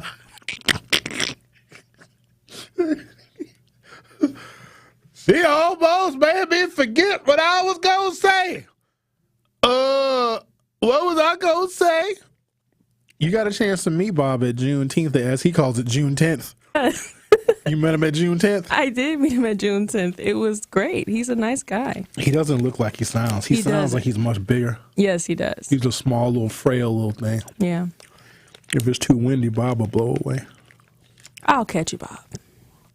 Be careful, Bob might think you're hitting on him. You know he like young girls. Bob, I'm making it clear I don't want nothing from you. Okay. That's what you say. You always, I don't want nothing from you. But I think you do want something from these men, Savanna. I think you don't want to come across as too forward. Because that's not feminine, is it? When a woman hits on a man, that's aggressive. That's masculine. And sometimes we don't like that. Yeah, I'm not really... I've done it before, and it didn't make me feel good. Like shooting my shot, it's not fun. I guess it just doesn't coincide with my ego. And I can be honest about that. Okay. But men are supposed to shoot our shot, right? Oh, yes, absolutely. Okay, what about our egos? You'll be okay. But, yeah.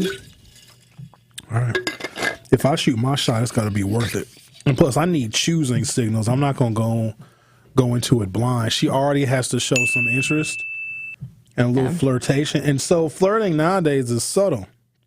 If she likes a few too many of my pictures, I already know what that is because that's three. her. 3 is the standard. That's the magic number. Yes. So she likes 2 pictures. 2, she's like, you cute, you know what I mean? But she's not. I feel like that third one is like, nah, like I'm really trying to like. Okay. The 2 is like the alley-oop. Like, what you finna do? Gotcha. Okay. So if you only like 2 back from me. Yep. All right. So what if it also depends on the date the pictures were posted, right? So if I take a selfie, whatever, I'm feeling myself and I post it, and a woman likes it, and then she goes back like 75 pictures. That means she went through your boy's catalog. Absolutely. And then she found a bunch of pictures that she likes. I'm in the inbox.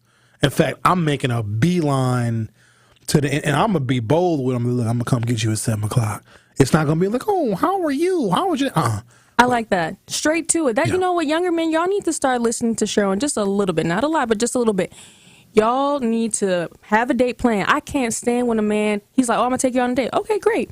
Oh, where you want to go? Oh, my gosh. Who's planning the date, me or you? That's wrong. Yeah, it's wrong. And then also, if I do like your pictures and you like some back and you don't slide my DMs, you fumble, bro. Yep. Not that I want to cast a negative dispersion on single mothers, but single mothers don't tell their sons how to date. They don't.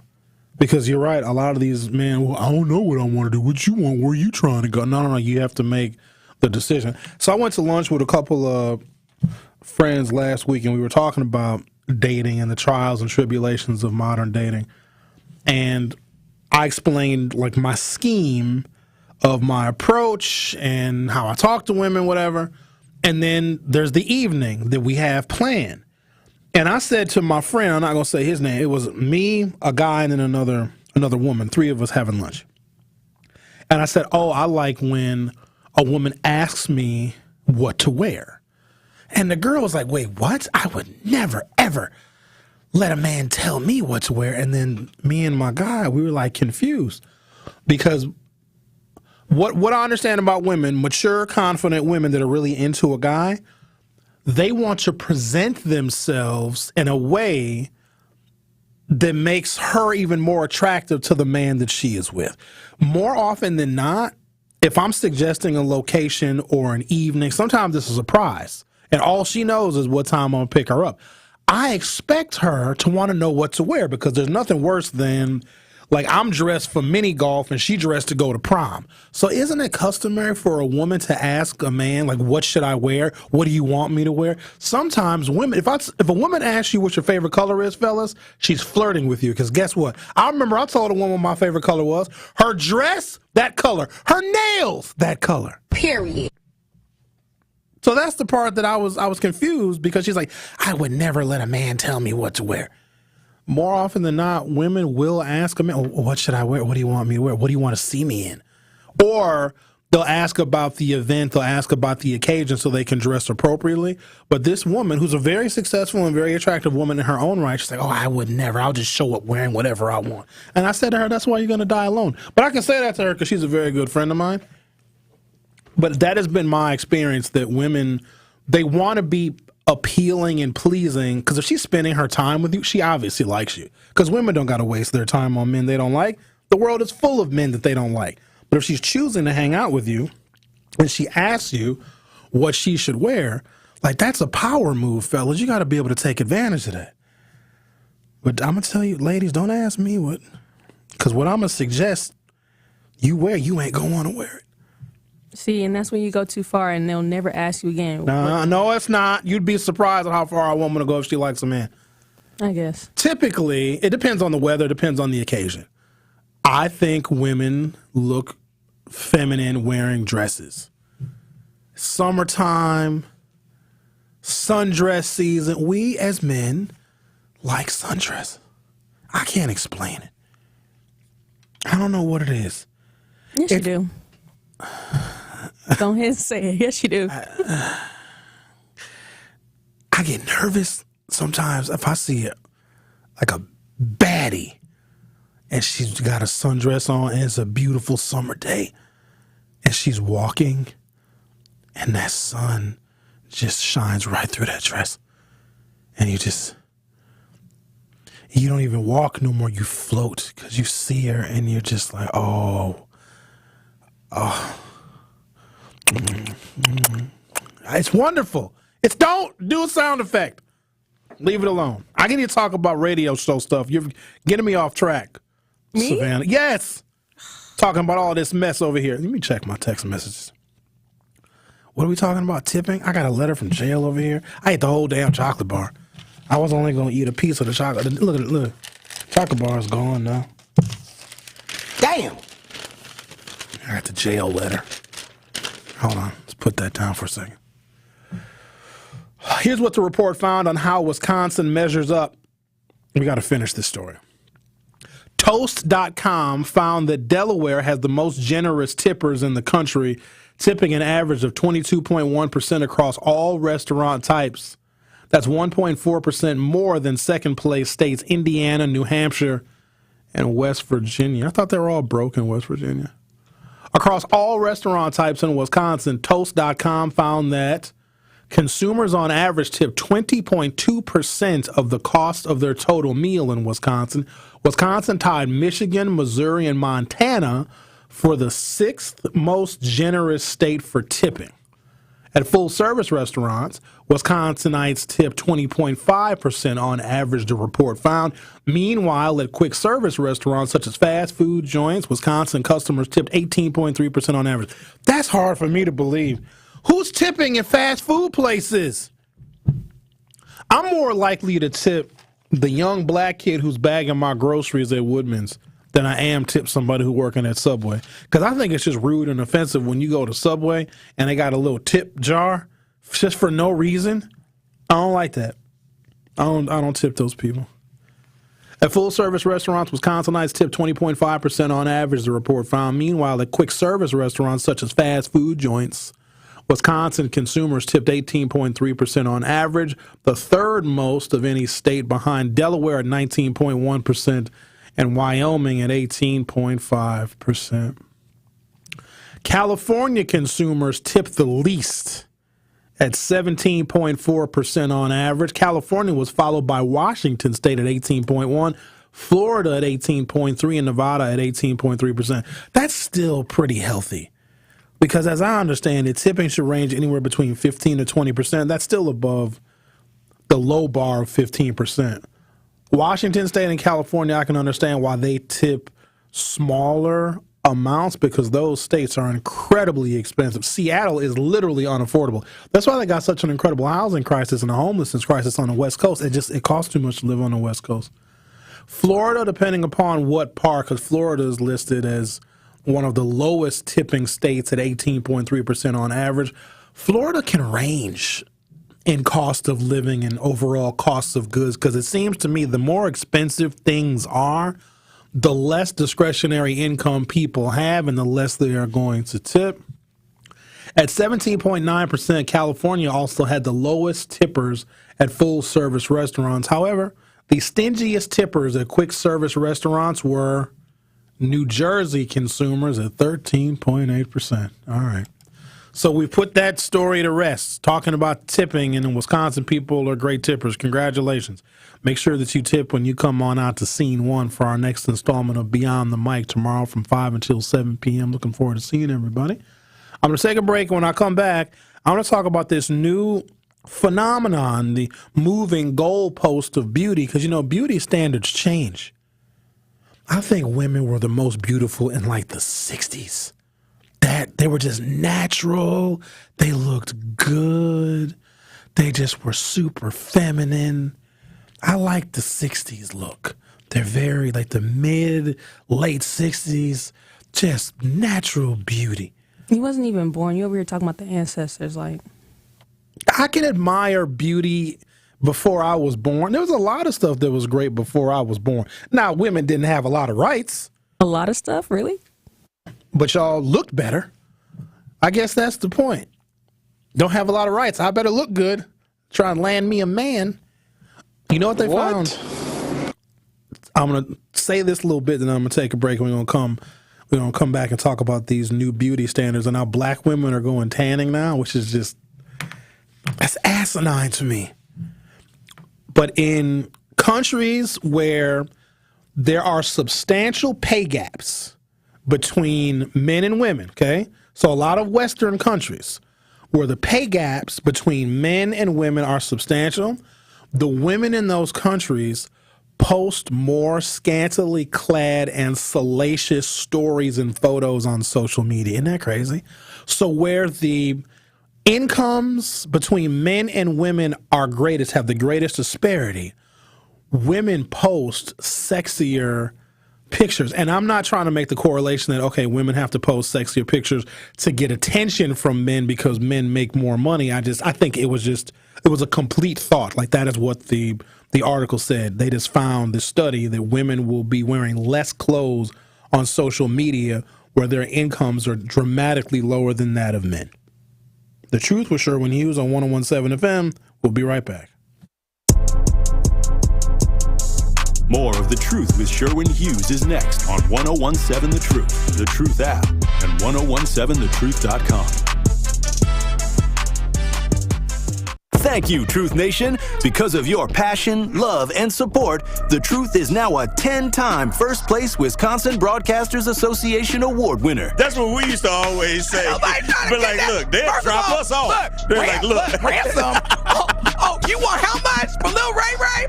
I tell you what. But like, you know what? Keep him. We do this all for you, Milwaukee. We are the award-winning 1017 The Truth, Milwaukee Black Talk. The Empowerment Small Business Loan Program, we're talking about up to $5 million, which for small business owners, we need that. That's like payroll, that's resources. So can you just let us know what is the program and why is this lending program so important to Old National Bank? Years ago, our CEO, Jim Ryan, this program is his brainchild. He was working with Roland Shelton, who you know, Denise, out of Evansville, and they identified that African-American business owners, Hispanic business owners, Native American business owners, as well as women business owners had a difficult time in obtaining financing from the traditional credit partners. And so we went out, created a program, launched it last year, 2023. And so far last year, we have helped over 100 successful minority and women-owned businesses with about $25 million in loans. We've already started this year with almost $8 million in approvals, again, geared toward minority business owners and women business owners that normally had difficulties in obtaining traditional credit finance. Bikers need protection, not just from other drivers, but unfortunately from insurance companies too. If you've been injured in a motorcycle crash, call Gruber Law Offices today. Bikers are often blamed for causing the accident because the insurance companies simply don't want to pay. At Gruber Law Offices, we've been fighting for injured bikers and their families for more than 30 years. Trust us to fight for what you deserve. Gruber Law Offices. One call, that's all. Hi, Drew and Jonathan Scott here, reminding you that a lot of life's firsts are better with help from American Family Insurance. Like your first home expansion or your first big lightning strike. There's a first for everything. Get the right home policy at the right price with the right help from American Family's agents. Life's better when you're under American Family's roof. Insure carefully, dream fearlessly. Get a quote and find an agent at amfam.com. Products not available in every state. American Family Mutual Insurance Company SI and its operating company 6000 American Parkway, Madison, Wisconsin. When you're high, you feel different. Pretty obvious, right? You think different, talk different, but if you feel different, you drive different. So if you're high, just don't drive. Brought to you by NHTSA and the Ad Council. It's The Truth with Sherwin Hughes on 1017 The Truth, The Truth app, and 1017thetruth.com. I do want to hear about the gentleman that we may have inadvertently offended, the guy who, an Uber driver that you had, you're on your way to the airport, and he was launching a podcast studio, and then you offered your services in assisting him. But before we get to that, your grandmother said I was cute, huh? Story of my life. What? That's not a secret. It's not a secret, but dang, I'm trying to build trust with my grandma. You know. But is she like you? She'd tell me that I'm attractive and then say I don't want nothing. Well, she won't say that, but the way that she says it to you, it's going to be more so of an endearing way. Oh, that's nice. Like, you are a handsome young man. That's all. You won't take that as her trying to date you, right? Yeah, only because I wouldn't date your grandmother. You know how weird that would be? She wouldn't date you either. First of all, you don't know that. Oh, I do. You don't know what Big Mama might do. Yes, I do. I do everything. We have a very tight relationship. Okay, well. You would tell me.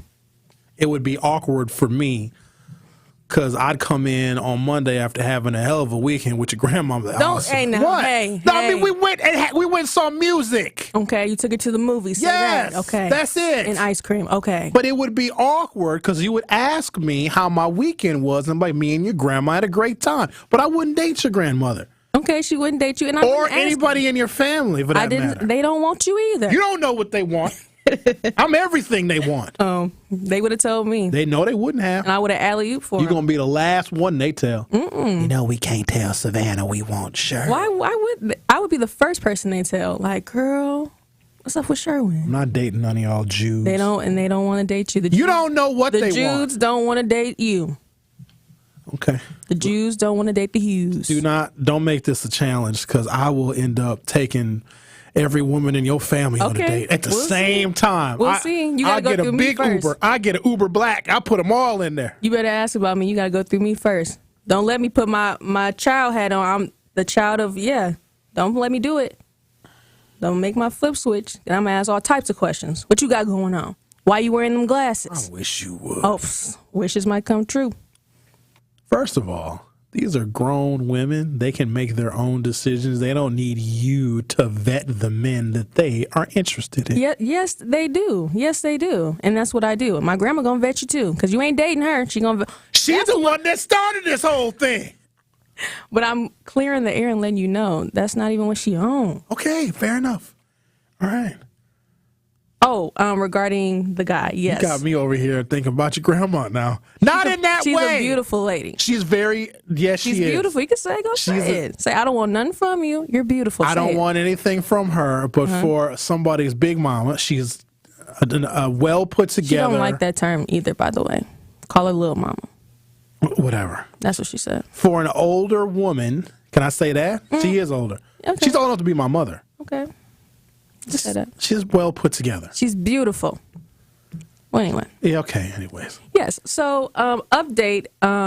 He might be listening at this point, but I received a text message. So, yes, I did block him, by the way. And I'm not scared. Can we catch people up on the story for those that may not have been listening? So, basically, just to put it all in a nutshell, met this Uber driver. He was asking about, he was telling me about what he had going on, like a podcast company. I lightly said that I would help him with video editing. Ever since then, we've been in contact with each other. He's been in contact with me, rather, about helping him, clients, 33% of the company, all that. When did this conversation take place? So I want people to know the time span in which you and him have been in communication. Started in April, and it's been going on ever since, on and off. Okay. So I received a text or a call while I was working. This was on Friday. And so he was asking me about, following up with him about me helping him. And I just told him politely, I have some other things going on, so I wouldn't be able to help. And he said, thank you, whatever. And if I knew people, to recruit, I guess that's a horrible word to say considering everything. But yes, if I knew people to help him, let him know. That was that. We're talking about it on the show and everything. And, things were said. I tried, sir. I tried to have your back. I do still think you're an uncle who just needs help. But I go through my laptop because when you block people, of course you don't see it on your phone, but like laptop, you can still see messages and stuff like that, which I used to use for my old men and stuff like that. So anyway, so I see the message and he's like, yeah, I heard you on the show last night. Congratulations. Why you have to talk about me like that though? Ooh. No, I didn't respond because either way, he's blocked. So even on the laptop, like I can see them, but I can't respond to them. And I'm not going out of my way to block him. So I know you're probably listening or somebody has tipped you off about, what I've said. I don't mean anything by it. It still does kind of seem a little bit weird. I know, or at least in my discernment, that you have good intentions. So I didn't mean to talk about you like that. But just kind of the way that you're going about it, you might have to start putting stuff in writing if you're very serious about getting somebody for your business. So here's what tripped my trigger about the situation. So you meet this Uber driver who's wanting to put together this podcast studio business where people will come and record their podcasts, and you would be the editor as he's trying to build this business. The part that struck me as unusual is that before you even expressed interest in wanting to actually help him, like there was no meetings, you guys never talked about details of the services you would provide, never talked about your compensation. He was offering you 33% of this company before any of those other bare bones, nuts and bolts conversations took place. It sounded to me like grooming, because whenever a man offers something to a woman or offers an opportunity and she doesn't accept it, he then increases the offer to try and reel her back in. And that is why I felt it was kind of unusual, because from April until now, if you have not, because the offer was on the table for you to help him and you didn't accept it. You didn't offer any ideas. You didn't have any meetings with him. You didn't discuss your compensation or what your role was going to be. But then he's going to then say, oh, I'll give you 33% of the company. It just sounded unusual. And plus, I don't trust Uber drivers. Like, I'm fine when I'm in an Uber, but when I think about it from a woman's perspective, Uber drivers can be very dangerous. Now, it doesn't happen very often. This is not me throwing shade at Uber, but there have been a number of incidences where women who were, because you take an Uber when you can't drive or you don't want to drive. A lot of times if you're intoxicated, we recommend that people take a ride-sharing service. But when women are vulnerable sometimes and they get in these Uber vehicles, there's some bad apples out there, and sometimes those bad apples drive Uber. And it just reminded me of far too many stories because, this is what I do for a living. I read about these horrible horror stories about Uber drivers doing things to vulnerable women, and I talk about it on the radio. And so here you have this situation where this dude is offering you a third of a company, even though you haven't even expressed any real concrete interest in helping him build it. I just found it unusual, and I gotta look out for you, Savanna, because if somebody snatches you up and human traffics you, who the hell gonna be my producer? Well, yes, I'm glad that you're looking out for me for that reason specifically. But yes, I will say the way that he went about it, it definitely was weird. If you're listening, I'm sure that you are. Next time when you're looking for somebody, try to get some paperwork, something that has some details of what you exactly want them to do. I mean, I know we discussed me managing the clients, whichever clients that you had, and then getting 33% of that fee, and then it went up from there to 33% of the company. That, to me, was a little bit of a red flag. So just take your time, sir. I feel like, you had good intentions or whatever. You just kind of went about it in a weird way. And, yeah, so I'm just going to kind of leave it at that. But I do wish you the best with your company and, yeah, and the pods, too, with your wife. Yeah. Here's the other thing you got to know about radio. And I learned this the hard way. And for some reason, I still keep repeating the same mistake. Anytime you were talking about anyone, any human being you have ever met, grew up with, went to school with, somebody you bumped into at the grocery store, a total and complete stranger, anytime you are singling out and talking about your experience with a single person, I guarantee they're listening. That's just the catch-22 of radio. Yeah, I'm just starting to, get acclimated with it. It's just the industry at the end of the day, I suppose. And it's a very popular show. It is. It is. This show spans the globe. Oh, I know it. There are people that listen to this program all over the continental United States. We even got some people that listen on the continent of Africa. Really? Oh, yes. Very popular in Africa. I love Sherwin. He is so nice to hear. He talks about politics. And he talks about, oh, yeah, everybody, listen when Sherwin talks. This is why the Africans don't like us. That's why you be the one talking about some... I don't do that. Why would you do that? No, that's racist. Because it's you. I was mocking you, but I'm very accurate. I have another story here about, speaking of Africans, black girls go tanning. So when I was going to UW Milwaukee, one of my very good friends, she's from Nicaragua, so she's a Latina. She worked at a tanning salon called Apollo Tan. That was in Brown Deer, right on 60th and Brown Deer Road, a little tan-in salon. And so we would go and we would just hang out with her and just kick it with her because she was a receptionist at a tanning salon, right? And they had a little waiting area, a little lobby, and because she was real popular. And it was just like a hangout spot, like, hey, what y'all up to? Let's go hang out with Elisa at Apollo Tan.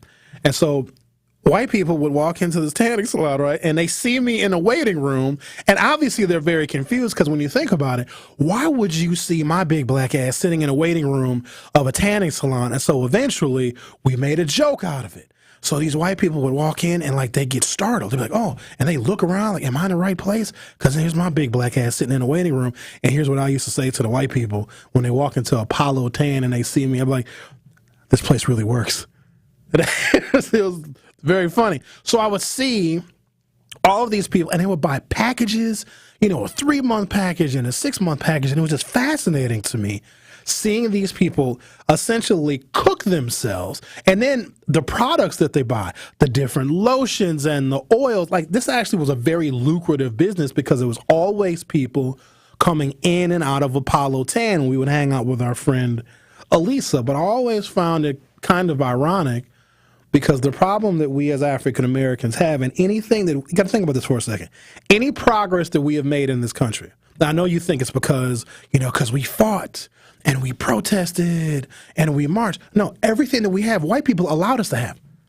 The only reason why we didn't have rights is because they never gave them to us. And when we get them, it's not black people saying, hey, treat us fairly, and white people saying, oh, absolutely. Just because you asked, we're going to treat you fairly. We're going to pay you the same amount of money. We're not going to segregate you in a neighborhood. You can buy a house wherever you want. No. Everything that we have, we got from them because they allowed it. You ever wonder why we still celebrate Black First? And this one sticks in my mind unlike any other. We got our first Black Librarian of Congress, which is, it's a big deal historically, but it's just something that shouldn't stick in my mind the way it does. And then when I really think about it, it's because they just wouldn't hire black people to be the Librarian of Congress.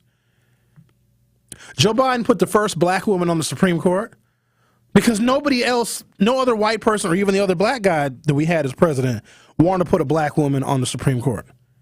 Joe Biden selected a black woman to be his vice president, not because Kamala Harris like, I'm going to be vice president, you better pick me. No, a white person has to give us the opportunity, and then we call it progress when really the progress is with them changing their racial attitudes toward us. It's really, really weird. But that has been our biggest obstacle in this nation of white people just not wanting us to be equal with them or giving us the same opportunities that they have, or more importantly, opportunities that they take for granted. And so because we make so much about skin color in this country, being black is political. Being white is not. Let me tell you why I don't think it is. Look how consumed this country is with the black vote. Look how much the news media, national news, local news talks about, oh, African Americans are moving toward Trump. Oh, Trump is getting a larger share of black men. When do you ever talk about where the white vote is going? We don't. It's never even brought, the whites are voting 46% for Biden versus 22% for Robert Kennedy, et cetera, et cetera. Being black is, in fact, political. And because there are still negative stereotypes and a negative stigma with being black, it makes tanning so incredibly ironic. But nothing more ironic than this story that I found on Vox.com. And it's written by a black woman, okay? It's called Black Girl Tanning is the Summer's Most Radical Beauty Trend. And her name is Kendall Cunningham. And I'm assuming that this is a picture of Kendall Cunningham. She's very pretty. She's a very pretty lady. And she's wearing like, it looks like a kind of a conservative two-piece, almost look like a fancy one-piece bathing suit. And then she has a spray bottle, like she's spraying some kind of oil or some kind of suntan lotion on her skin. Then she pens this article about this newest beauty trend of black women going tanning. Savanna, how am I doing on time? Am I overdue?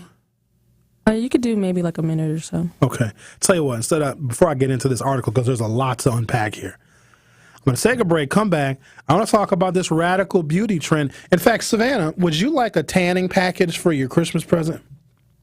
Sure. You're supposed to say no. Why would you want to go tanning? Well, it's probably because it's Christmas. It'll be a little bit, I'll get a little bit lighter, maybe. No, you won't. What? Are people going to say, look at your driver's license? Like, oh, well, this isn't you. You've gotten a lot lighter in the winter. You get that much lighter in the winter? Well, my driver's license is in black and white, so they wouldn't know regardless. Your driver's license is in black and white? Mm-hmm. Is that normal? Maybe, perhaps. Didn't it used to be in color? Where's my line? Oh, mine's in black and white, too. Yeah. Oh, I lied about my weight on here. Okay. Take a break, come back. Talk about this radical beauty trend, black girls tanning. The Truth with Sherwin Hughes. Will be right back. The Truth with Sherwin Hughes returns after this on 1017 The Truth, The Truth app, and 1017thetruth.com. It's time for Truth Takes, a thought-provoking commentary on the new 1017 The Truth. Here is Denise Thomas with her truth. Truth Nation, there has been an ongoing debate in terms of what work ethic means, and primarily across generations. You hear phrases like, this new generation doesn't know the meaning of work. They're entitled. And the younger generation saying things like, the older people, they work way too hard and not smart enough. all perspectives have some extension of validity. I want to share with you something that I heard last weekend that really resonated with me as it relates to work ethic. And the quote was, a lot of people want to learn how to play the guitar, but they don't want to take the lessons. And so, Truth Nation, as we continue to have ongoing conversations about the meaning of work and work ethic, I want to ask each of us to consider what work means to us. And in terms of what we are looking to gain from whatever aspect of work that we deliver every day, is it equal to what we want to gain? In other words, are you putting in the work that's not just short game or 60 seconds or less, but the work that is going to create a long impact on whatever return on the investment looks like for you? Let's start having more conversations about the meaning of work, making sure that we're aligned on what that looks and feels like, and ultimately not giving up on doing the work, because goodness knows we got a lot of work to do. This has been Truth Takes on the new 1017 The Truth. Listen to The Truth Be Told with DT and Telly weekdays from 7 a.m. to 9 a.m. Victor deployed for the first time to Afghanistan in 2003. At 4 in the morning, my phone rang. They said, "I regret to inform you that your husband was wounded in action." Victor sustained a moderate traumatic brain injury. I was doing school full-time, and I was also then caring for Victor. One of the most important elements of caregiving is taking care of yourself. I just didn't want to forget that I also had goals and that I also had a life. What I did is I challenged Victor to meet me halfway. There are almost 6 million military and veteran caregivers across the nation. We have our own journey, and we can fulfill that journey at the same time that we are helping our loved one. Visit aarp.org/caregiving for a free military veterans guide to navigate your caregiving journey and better care for your loved one and yourself. Brought to you by AARP and the Ad Council.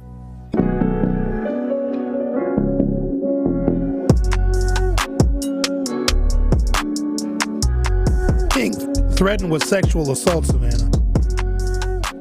Who said this? Not really a city girl says. She can't make it to be on the mic, but she says,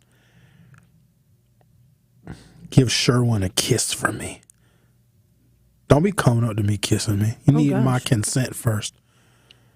Seriously, I need to give verbal consent for y'all. Depends on how you look. I kiss my female friends, not on the mouth. What? Yeah, that's how I greet them. I kiss them on the cheek. But you got to be like a friend, like close. Your male friends don't give you, "Hey, Savannah, how you doing?" They don't do that? Nah. Y'all, you're younger. Y'all are different. I'm from a different time, a different era but when I give my female friends a kiss on the cheek, it's not sexual. It's not romantic. It is, "Hi, nice to see you. You look great." Mwah. I don't kiss them on the mouth unless it's that time to go back to somebody's place. All right, no, we're not talking about that. What? I mean, sometimes, because it's up to the woman whether it happens or not, because you can't leave. Not all the time. Sometimes it's up to the men. Sometimes women throw themselves at men. No, they don't. Yes, the hell. Are you kidding me? Yeah, I'm just playing. I know you playing. Sometimes y'all can be thirstier than us. But women's thirst looks different. Our thirst is much more overt, over the top, in your face. Woman thirst is a little more subtle. Sometimes not so much. A little methodical. I want to tell a story so bad, but I'm not finna get in trouble. Tell it. You can't make me. You can't make me. Oh, not yes, this I one. can. Not this one. I'll stop this damn show. No, please. It'll be dead air. No. Tell it. What's it about? I'll guess it. It's about a man. It is, but it's about... It's about the man that worked at the wing place. No. Oh. I just told you, he's irrelevant. But no, I don't want to tell this, Sherwin. What'd you do? I didn't do anything. It's actually what the other person did. Oh! No, what did he do? It wasn't Pete. No, it's not. He, it was she. But I don't want to talk about it. It was a she. Well, it was about a guy in regards to somebody that I'm connected with. I'm not doing it, Sherwin. I'm not telling you. I'll tell you after the break, though. Okay. So you was at the movies, right? And then a guy came up to you and he said, "Oh, damn, baby girl, I want to get to know you." And he's married. It's about a married man. No. Oh, no. I don't play like that. No. Sometimes you don't know if the man is married. Yes, but when you do, you just got to sit up there and go. Okay. Yeah. What if you're dating a man and you fall in love with him and then you find out he's married, but he's leaving his wife? He's really going to leave her. Would you terminate the relationship? Yep, until them papers are signed, I can't. No. What if he's married but separated? I'm not even in that caliber yet. You shouldn't even be married 24, in my opinion. We're not even there. Okay. What if he's older than 24? What if he's 30 and got married at 24? He's separated, though. He's getting a divorce. They just haven't completed the process. You know, the process can take a couple of years. Well, find me then. But you ain't going to let him go if you're already in love with him. I can let him go. I'm the type of person where, like, yes, emotionally I feel how I feel, but girls, snap out of it. You know damn well it ain't that easy. It's not, but it has to be done. It doesn't make it just because it's not being done or that it's being done doesn't mean that's easy. All right.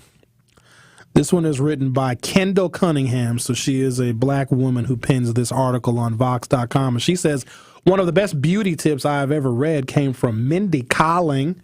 In her 2015 memoir, Why Not Me, the television producer offers a list of many beauty rituals she has adopted as her celebrity status rose, including one that initially surprised me. 2 or 3 times a year, I get a spray tan, Kaling writes. As an Indian American woman, she recognizes the irony of enjoying a service primarily designed for pale or white people and which would seem to be useless to those already with dark skin. However, she makes a revelatory distinction for any skeptics. It's not about changing the color, it's about evening the color. Even as a black woman who wrote this article, who has struggled with an uneven complexion, I immediately took note of this hack. However, I wouldn't actually dabble in artificial tanning until about a decade later when I started noticing other black women doing the same thing on social media. In the early years of the pandemic, when everyone was experimenting with skin routines, black influencers and casual users alike began showing up on TikTok in notable numbers, trying out self-tanners and quite literally beaming about the results. Quote, "The winter really prompted my tanning because we're all our most pale selves during that season," says influencer Taylor Caldwell. Others like content creator Mia Lachey found self-tanner to be an efficient, albeit temporary, way to address hyperpigmentation and scarring. Across the board, users emphasize the extra glowiness it adds to their skin. While tanning of all kinds is extremely popular, an extremely popular beauty regimen that has prevailed over time, it hasn't historically or even presently been marketed as something for black customers. To certain members of the black community, tanning may still seem unnecessary or culturally, quote, white. For reasons that are rooted in colorism, many might even find tanning unfavorable. Still, black women have managed to innovate upon a beauty regime that was not originally targeted toward them, despite its fraught connection to race. As the summer continues to heat up and interest in tanning continues to grow, it seems like the industry needs to gear up for a new black customer base. After centuries of being associated with the lower class outdoor workers, tans became a sign of wealth and cosmopolitan living in the early 20th century. On one hand, medical views about sun exposure were changing, as scientist Niels Finson found that vitamin D deficiency was the cause for diseases like rickets, bow legs, and lupus. At that time, fashion was beginning to ditch the parasol. A parasol is one of those umbrellas that people wear. Not wear, but to keep the sun off of you, a parasol. In favor of the sun-baked look, this shift is largely credited to French designer Coco Chanel, who in 1923 returned from a trip to the French Riviera with an accidental suntan. Rather than covering her body, she embraced the new look, inspiring other wealthy women to want to achieve the same bronze tint and wear less clothing during the summer. In 1929, she stated that a golden tan is the index of chic. Pause there, take a break, come back, and talk about a very unlikely spokesperson for a suntan oil. The Truth with Sherwin Hughes on 101.7 FM. We'll be right back. More of The Truth with Sherwin Hughes is next on 101.7 The Truth, The Truth app, and 1017thetruth.com. The Truth Family Fest is back. If you're looking for a fun opportunity to showcase your clothing line, restaurant, nonprofit organization, food truck, or small business, look no further than doing it at our Truth Family Fest on Saturday, August 17th. We are currently accepting vendor applications for our festival, and you don't want to miss out on this great opportunity to promote your business and be part of all the fun. For more information or to sign up to be a vendor, visit truthfamilyfest.com. What distinguishes Old National Bank from other lenders in helping people buy their first home and furthering their small businesses? One thing that really makes us stand out is our grants. We have 2 really big grants right now specifically for first-time home buyers buying in Milwaukee County. The first one is for $15,000. They have to be buying within Milwaukee County and reach certain income limits. And then the second one is for $20,000, and that is through the Federal Home Loan Bank of Indiana. We're headquartered in Indiana, as you know, Denise. So that is a second grant, and that is really the highest, most robust grant program throughout the entire southeastern Wisconsin area. So it's it's up to $35,000 essentially that a person could be receiving for their first home. If you are in a position that you're looking to buy your first home throughout Milwaukee County, please give me a call. Please contact me. I'm more than happy to help everybody that I can. And what's your number, Anna? Sure. How can they reach you? 414-978-0283. Hi, Drew and Jonathan Scott here, reminding you that American Family Insurance agents can help build a customized renter's policy so you can protect stuff like this, or this, or even this. Well, case in point. Life's better when you're under American Family's roof. Insure carefully, dream fearlessly. Get a quote and find an agent at amfam.com. Products not available in every state. American Family Mutual Insurance Company SI and its operating company, 6000 American Parkway, Madison, Wisconsin. All you have is one chance after an accident, one decision on who to call, one shot to get the help you need. Don't waste it on the one offer you get from your insurance company. Make the one call to Gruber Law Offices. It's the only one you'll need to make. Call us today. Gruber Law Offices. One call, that's all. Escape to the hidden gem of the Midwest, Chula Vista Resort. Relax with modern comforts and breathtaking views. Thrill into water parks and swing into championship golf. Savor diverse dining options. Book your summer retreat now. Call 1-800-388-4782 or visit chulavistaresort.com.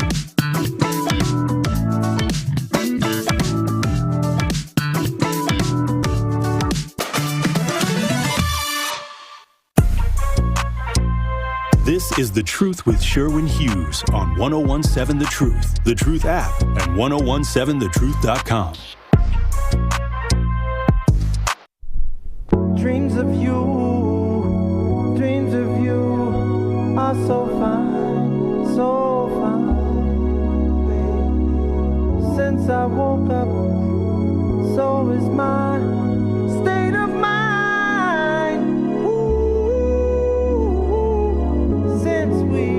So I'm glad you didn't tell that story on the air, Savanna, because that was a lot of different moving parts. But I think the result of what you said makes an awful lot of sense.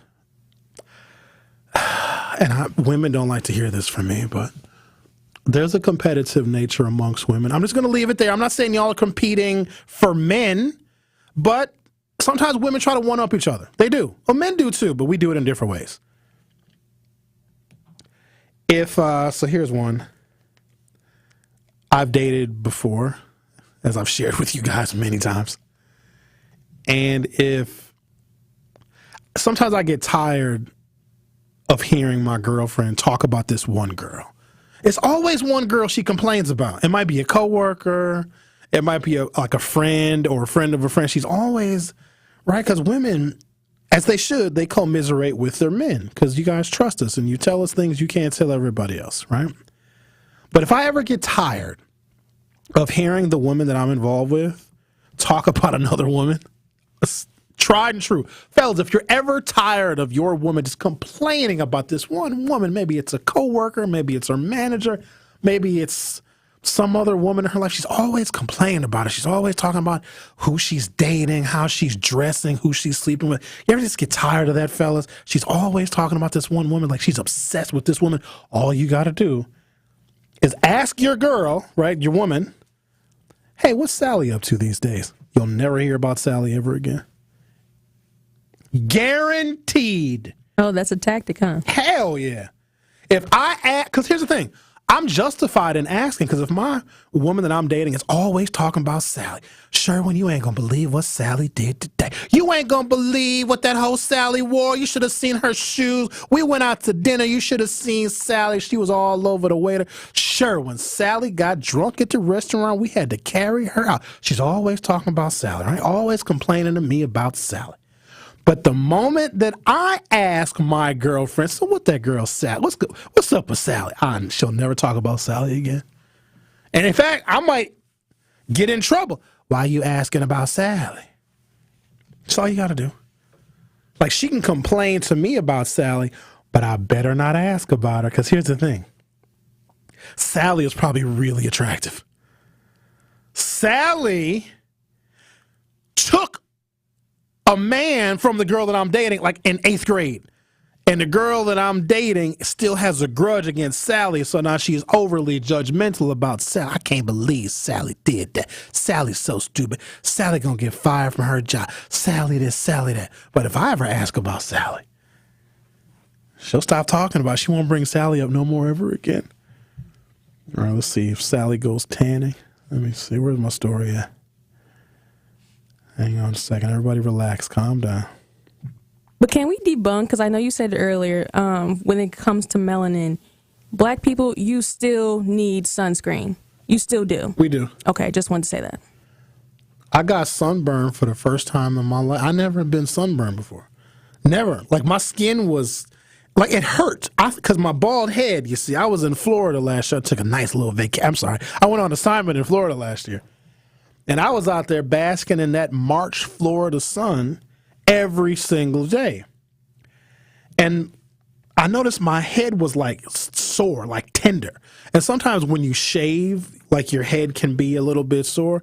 But then I noticed a couple of days later, my head started peeling. I've never seen my skin peel before because of too much sun exposure. So it was a very unique experience for me. But that was the only time I've ever been sunburned before. But also, Florida, where we were in Florida, is the tropics, and the sun is way more direct than it is here in Wisconsin. So even in direct summer sun in Wisconsin, the sun's rays are not nearly as direct as they are if you were that much closer to the equator down in Florida.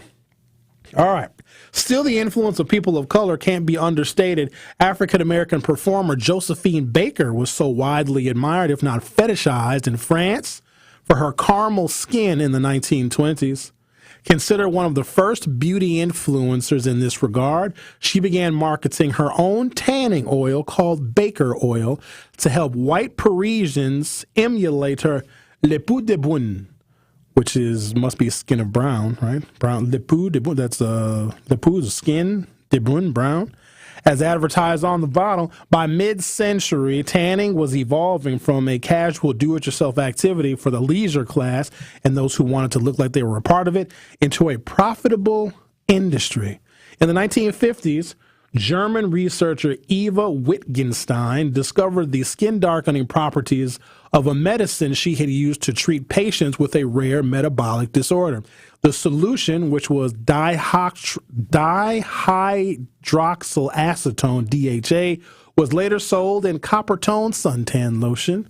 2 decades later, German scientist Frederick Wolff invented the first sunbed using UVA and UVB lights. as a way to darken the skin and combat winter depression. By 1978, indoor tanning salons had emerged in the United States and became staples of many shopping malls. In the 2004 study To Die For, The Semiotic Seductive Power of the Tanned Body, Philip Vanini and Aaron M. McCartwright explored multiple purposes of artificial tanning in more recent times as society developed a, quote, newer version of the body as a sign of youth, pleasure, and self-expression. I'm going to pause there and pick it back up for hour 3. The Truth with Sherwin Hughes will be right back.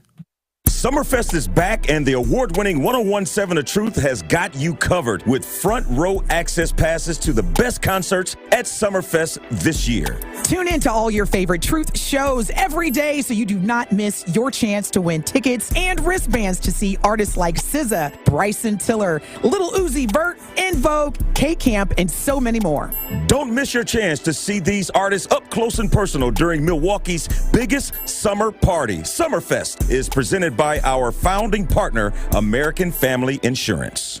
1017 The Truth and Associated Bank have teamed up for our Black-owned business give back. Each quarter, we'll be giving away $6,000 worth of free commercial advertising for 3 months to 5 Black businesses. To sign up for your business's chance to win $6,000 of commercial campaign marketing on the award-winning 1017 The Truth, visit blackbusinessgiveback.com. That's blackbusinessgiveback.com. Let's rebuild our community's backbone through exposure on the truth. For official rules, head to blackbusinessgiveback.com. Associated Bank, member FDIC. Truth Nation, it is Denise Thomas.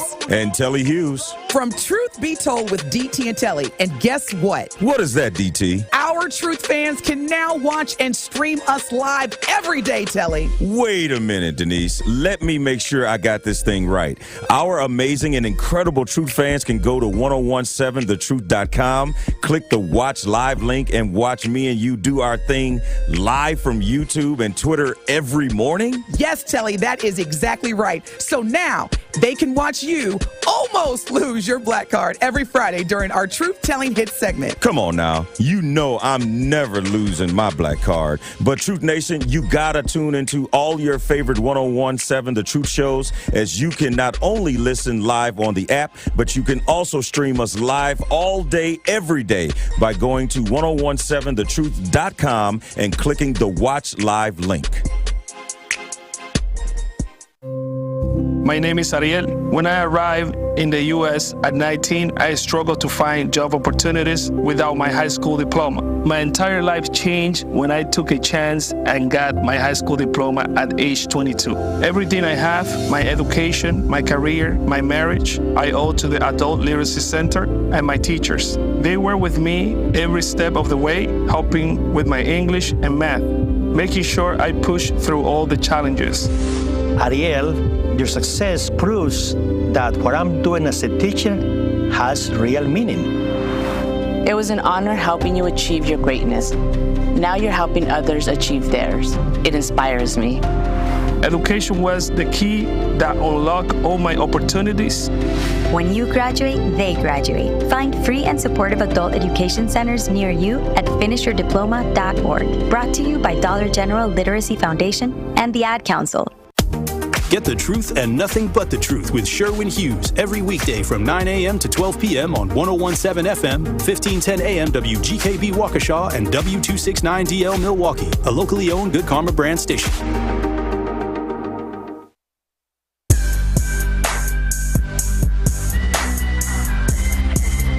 Welcome to Hour 3 of The Truth with Sherwin Hughes. I still got to read this letter, Savanna, from the Ozaukee County Jail. Well, if you're in jail, you are not, because jail is where you hang out until you got a court date. So you haven't been found guilty of anything yet if you're in jail. You've just been arrested. You're being held until your court date. But I'm going to read that. Don't let me forget to read this. That's your job today, is to remind me of stuff. Now, I may ignore you, but you still got to remind me. Barbara says, OMG, I have an older male relative who kisses everyone on the lips every single time he sees them. Family, friends, strangers. I had to put an end to that. No, thank you. I don't kiss. No, I'll take that back. if I'm very good friends with a woman that I dated, we're not dating anymore, but we used to date and we remain friends, I'll kiss her on the lips, but it's not sexual. But my female friends, and not even all of them, I got to have like a real specific, very close relationship with them. I'll give them a kiss on the cheek, but it's not sexual. And that's the thing, like Americans are weird. Like we think anything that can be considered sexual is sexual. We overly sexualize the human body. We do. A woman should be able to walk around with her shirt off and not have people freak out. That's the dumbest thing ever. Like, come on now. Everybody got boobies. Some men got D cups. And we let them walk around their shirts on. Seriously, it's some men. This, you know what I mean? Just saying. They walk around with their shirts off. But if a woman wants to do the same thing, we have a fit about it. We shouldn't. We overly sexualize everything. And if I'm hanging out with a female friend, now I've made this comment before.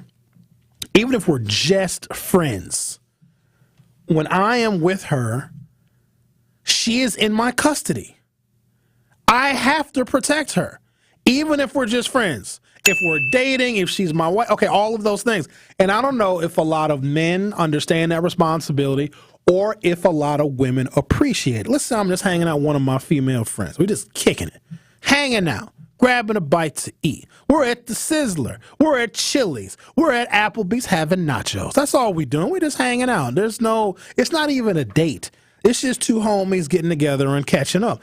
And if a weird, creepy dude comes up to her and is bothering her, I have the steadfast obligation to tell him to bug off. I have to. Now, a lot of times, the woman will handle it on her own, but some men don't take the hint.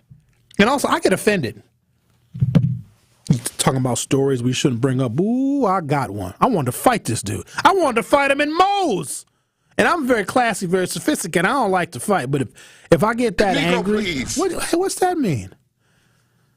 You're not classy. Yes, I am. I'm very sophisticated. So I was with this a couple years ago. Here's the part that people can't understand. She's really attractive, but she's just a friend. We've never dated.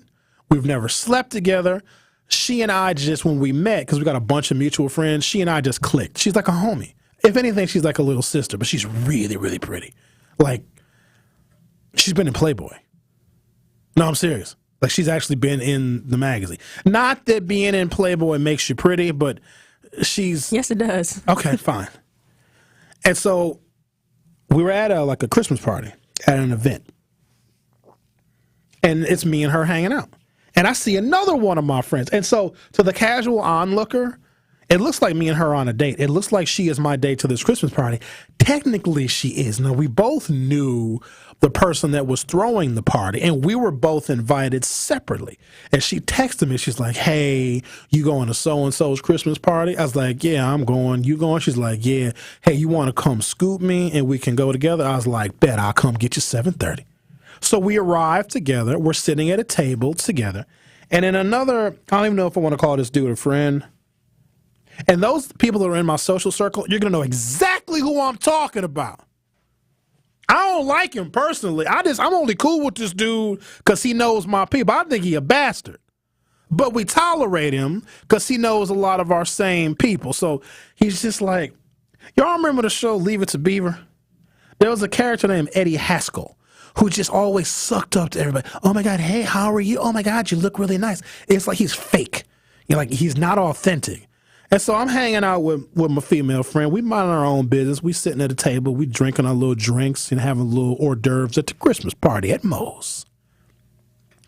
Dude comes up to the girl. Now remember, she's really, really attractive. Like really, really pretty. And he starts hitting on her. Right in front of me. Now here's the thing. She's not my girlfriend. She's not. She and I have never dated. We've never slept together. We are just homies. We just get along famously well. Okay? That's it. Yeah, we arrived there together. We were sitting at the same table. It looked like she was my date. Well, to him, he probably assumed that was my day. He's like, oh, wow, who are you? What's your name? Oh, you got a boyfriend? Here, what's your Facebook?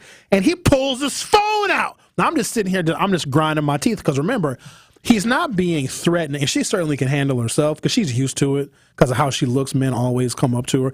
But if she gives me like a look, then I would have inserted myself. But since she didn't give me the look, I let her handle it. But just the fact that he would approach her while I was sitting there with her at our own table, we're minding our own business, like that kind of stuff don't sit well with me. But then again, I didn't want to be overbearing and pretend like she was my girl, because why would I be jealous? I just wanted to make sure that she was good. And since she didn't have a problem with it, I didn't say nothing. But the moment she would have expressed discomfort and would have said something to him, and like if her body language would have been like moving away from him, then I would have stood up and like, hey man, just leave her alone. And because I know he would have said something to me. Like, what are you going to do, Sherwin? I'd have lit his ass up like Christmas because it was a Christmas party.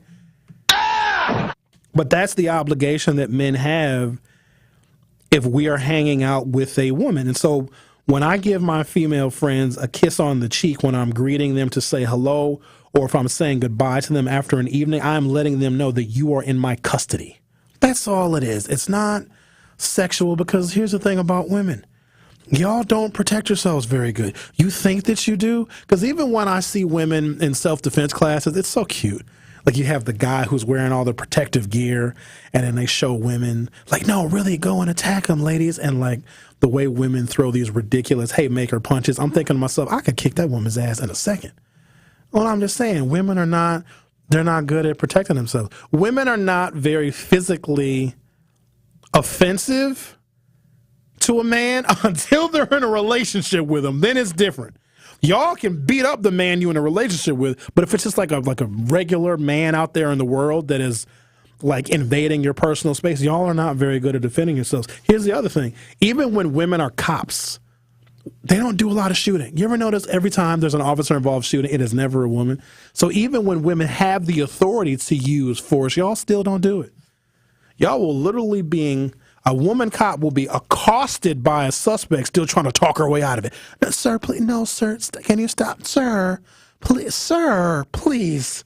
How do we have to be good at it, though? Can men just like not be weird and aggressive and like threatening? How about that? We're working on that. Okay, well, we're working on beating y'all tail.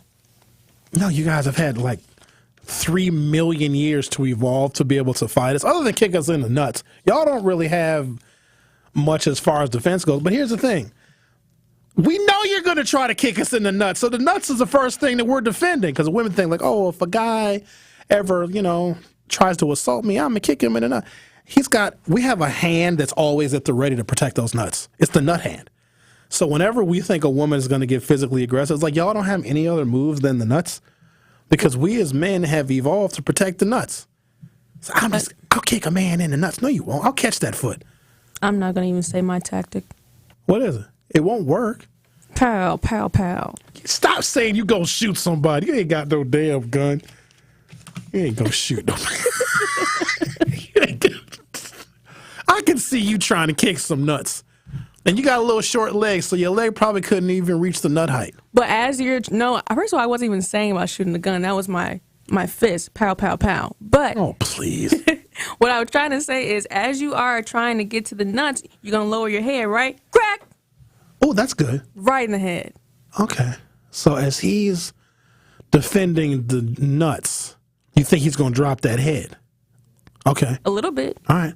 Well, here's the other thing, though. So when you hit him, you have to know where to hit him and how hard, because you need to knock him out, and you probably can't knock him out with your baby fist. And so now he's mad. And so now you got a problem, because now he's going to be mad. You went for the nuts. You might have got the nuts. Or even, here's the thing with nuts. You don't even really got to hit the nuts. You can graze some nuts. You can just lightly, just like brush past. Well, you also need to be actively running away. Like, get your pow in and then run. You'll get caught. You can't just kick some nuts and think you're going to run away. Run well, where? You said you're not a good runner. So I'm sure there's men out there like you who are not good at running. So pow and leave. It depends. First of all, I would never be in that situation. Actually, I have a story. Do I want to go there? This was a long time ago. Okay. So I met this girl. Never slept with her. None. We talked. I met her at a club. This is back when I was in my club days, back in my late 20s. I met her at a club. I think we went on one date because it's a lot different when you're outside the club environment. When you meet somebody and you're out having fun, you're having drinks, and you meet somebody and you exchange numbers, whatever, like that's totally different than if you see them the next weekend and you agree to go to dinner or you agree to go on a date. The atmosphere is different. You're sober. It's different. So I met her at a club. The next weekend we went out. It just wasn't there. You know what I mean? We had a decent time, but I could tell, she could tell it wasn't really much to do about anything, right? So I go back to the same club. The club was Eve. I think it's apartment 720 now. I don't even know if apartment 720 is still open. It's on Milwaukee Street. So I saw one of her friends. So I met her. Let's call her Susie. Met Susie. Went on a date with Susie. Nothing there. No chemistry. There was no sparks. It is what it is. But Susie had a friend with her the night I met her. And I noticed Susie's friend was looking at me. But I was talking to Susie. But Susie's friend was looking at me a lot. But I'm not like that. You know what I mean? My attention was on Susie, not Susie's friend. Let's call her Sally. You used that last time. Let's do Carly. All right. Carly, yeah. Carly. I end up seeing Carly at Eve without Sally. So I'm talking to her. We exchanged phone numbers. I had chemistry with Carly. I really did. So Carly and I were talking that whole week. Like, we talked every single day. I think we went out and got appetizers on Thursday. We had actual chemistry, okay? So here comes the next weekend. I'm at Eve again. Clearly, I have a problem. I go to Eve too much. Well, I see, what her name? Sally. Who's the original one? Susan. Susie. And then I turn around, and who do I see next to her? Carly. And say, uh-oh. Now, remember, Susie and I have no chemistry, but I think Susie is upset that I'm talking to Carly. Even though, I mean, that's the game, right? Don't hate the player, hate the game. So as I turn to walk away, Susie taps me on my shoulder. I turn around. She grabs both my shoulders, right, to pull me toward her, and she tries to knee me in my nuts. Now, here's the thing. She missed, and I'm glad she did, because her knee hit the inside of my thigh so hard that had she got full nut contact, I would have died. I would be dead. And so I'm offended. Like, I'm being assaulted. You understand? So the only thing I could do, I wasn't going to push her. I wasn't going to hit her. But I just realized what she actually tried to do. Like, she tried to injure me. And I realized the entire time it was just a setup. It was two really immature, club-hopping women that just tried to set me up. So I had a full, double tall vodka cranberry in my hand.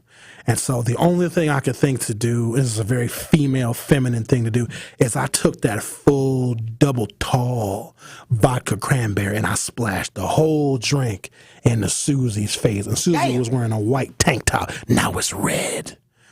And she starts crying. She's trying to knee me in the nuts. And she's got the nerve to start crying. And so guess what I said to her? I said, now you owe me $11 for another drink. And I walked away like a player. Dang, that's insane. Like, why would you do this to me? You ruined my shirt. Like, you tried to ruin my nuts. But was she, Was she what? Was she, Go ahead, Why is that relevant? It is. Her crying immediately after, I don't think another woman would do that. I don't think Khadijah would do that. I don't think she'd cry. No, Khadijah would have punched me in the face. Oh, yeah. I'm Khadijah. Khadijah would have pulled out her little 25 caliber pistol. It would have shot the whole club up, actually. So definitely a Susan and a Carly, for sure. Carly was part Latina. She's really pretty, though. Like, Susie was like a 5 in the light. In the club, after some drinks, she was a solid 7.2. Oh, God. Is that offensive if I rate women 1 to 10? Y'all rate us. Yeah, it is. Don't do that. How do you rate men? Y'all don't rate us on a scale of 1 to 10? Of course you do. If you want to explain an attractive man to one of your female friends, don't you just give him a number? No, I was like, he fine. Yeah, but your idea of fine might be... You don't need no. We don't want to talk about people's ideas. So let's just say that. Okay? The man, if he's fine, he's fine. Now, if he's cute, he's cute. Fine ain't universal, though. Oh, it's not. If he's a white guy, he's hot. Yeah. So, hey, whoa, wait. So a white guy can never be fine? Absolutely not. Well, it would have to be a certain caliber of white man. And it's probably the ones that we talked about last time where, like, he got the black wife effect. He would be put in the category of fine. That actually makes sense. Because now when I think about, what do we call attractive white women? Oh, I can't say it on the air. Well, no, either way, the caliber, the highest caliber that a woman can be is bad. Or cold. Oh, man, I met this girl, she's cold. Oh, I met this baddie, she's bad. But that could be of any race. Okay. Have no idea why people even listen to this damn radio show. What am I talking about? Oh, I got to read a prison letter. I'll do that next. Let me see. It's from, can I say his name? Mr. Jacobs. How about I just say his last name? Because what I don't want is for, and I don't know what you did, Mr. Jacobs. I don't know why you're in the jail. I don't know what you're awaiting sentencing on. I don't know what your court date is for. I've got no idea. But I had to stop doing a segment I used to do years and years ago called Letters from the Joint, because I would get so many letters from jail. You ever seen those white boxes where like a bucket of mail? That's how many letters from the joint I used to get. And so we got so many letters that I would go through them and determine which ones I was going to read on the air. And we did a whole segment called Letters from the Joint until I read one letter from a guy. Of course, he was innocent. He didn't do what he was accused of. He was just trying to help these women or whatever. Well, coming to find out he was a pimp. And the family, so this was in the early day, back before we were really focusing on Milwaukee being a hub for human sex trafficking. So I read this letter, like being sympathetic to this guy. And the family members called me, like, yeah, that was our daughter that he raped and sexually assaulted. And she ran away from us and then was trapped with him. So I had to stop doing Letters from the Joint because I realized when I'm reading these letters from incarcerated men, it was never incarcerated women, it was only incarcerated men. The people they victimized were listening to my show. And so they, of course, the victims didn't want to hear me read the letters from the perpetrators because those are the men that offended their family. So I had to stop doing it. So let me give this disclaimer.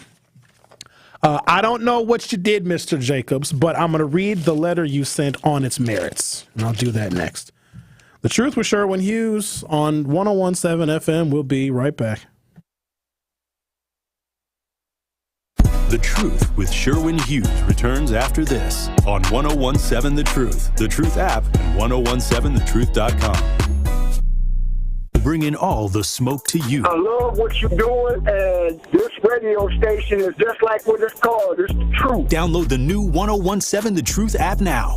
Milwaukee Black Talk. 1017 The Truth. All your favorite interviews and best moments live in one place. You know, I'm working in the morning, and I was listening back on the Truth app. Download the new 1017 The Truth app now. Milwaukee Black Talk. 1017 The Truth. The Empowerment Small Business Loan Program, we're talking about up to $5 million, which for small business owners, we need that. That's like payroll, that's resources. So can you just let us know what is the program and why is this lending program so important to Old National Bank? Years ago, our CEO, Jim Ryan, this program is his brainchild. He was working with Roland Shelton, who you know, Denise, out of Evansville, and they identified that African-American business owners, Hispanic business owners, Native American business owners, as well as women business owners had a difficult time in obtaining financing from the traditional credit partners. And so we went out, created a program, launched it last year in 2023. And so far last year, we have helped over 100 successful minority and women-owned businesses with about $25 million in loans. We've already started this year with almost $8 million in approvals, again, geared toward minority business owners and women business owners that normally had difficulties in obtaining traditional credit finance. The lives of almost all Americans have been affected by the Social Security Act since it was signed into law on August 14, 1935.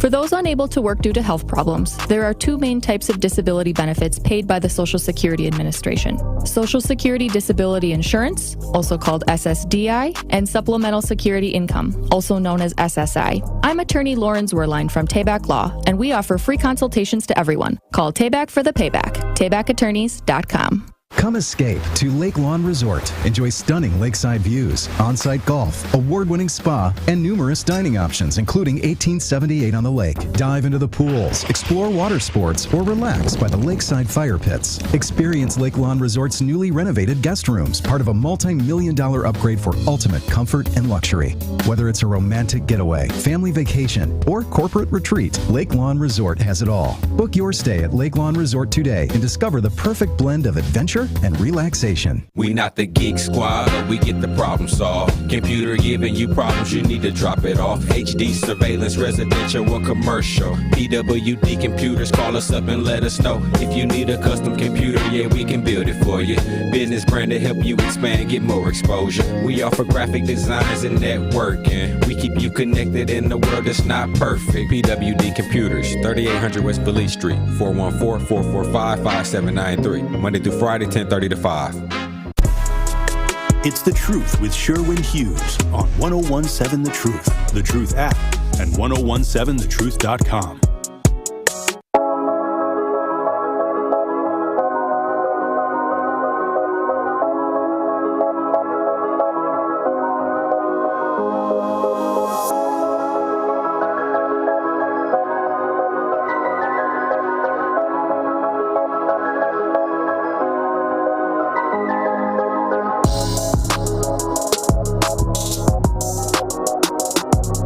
Truth Nation, violence is a problem that affects us all, but together we can make a difference. The award-winning 1017 The Truth wants to ignite positive change and bring awareness to the senseless violence occurring in our community.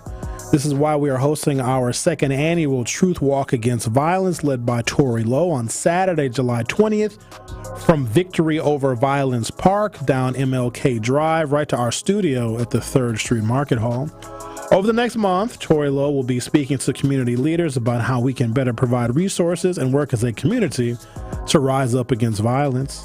So, if you want to join the fight to help stop violence, go to 1017thetruth.com right now to sign up for our Walk Against Violence on Saturday, July 20th.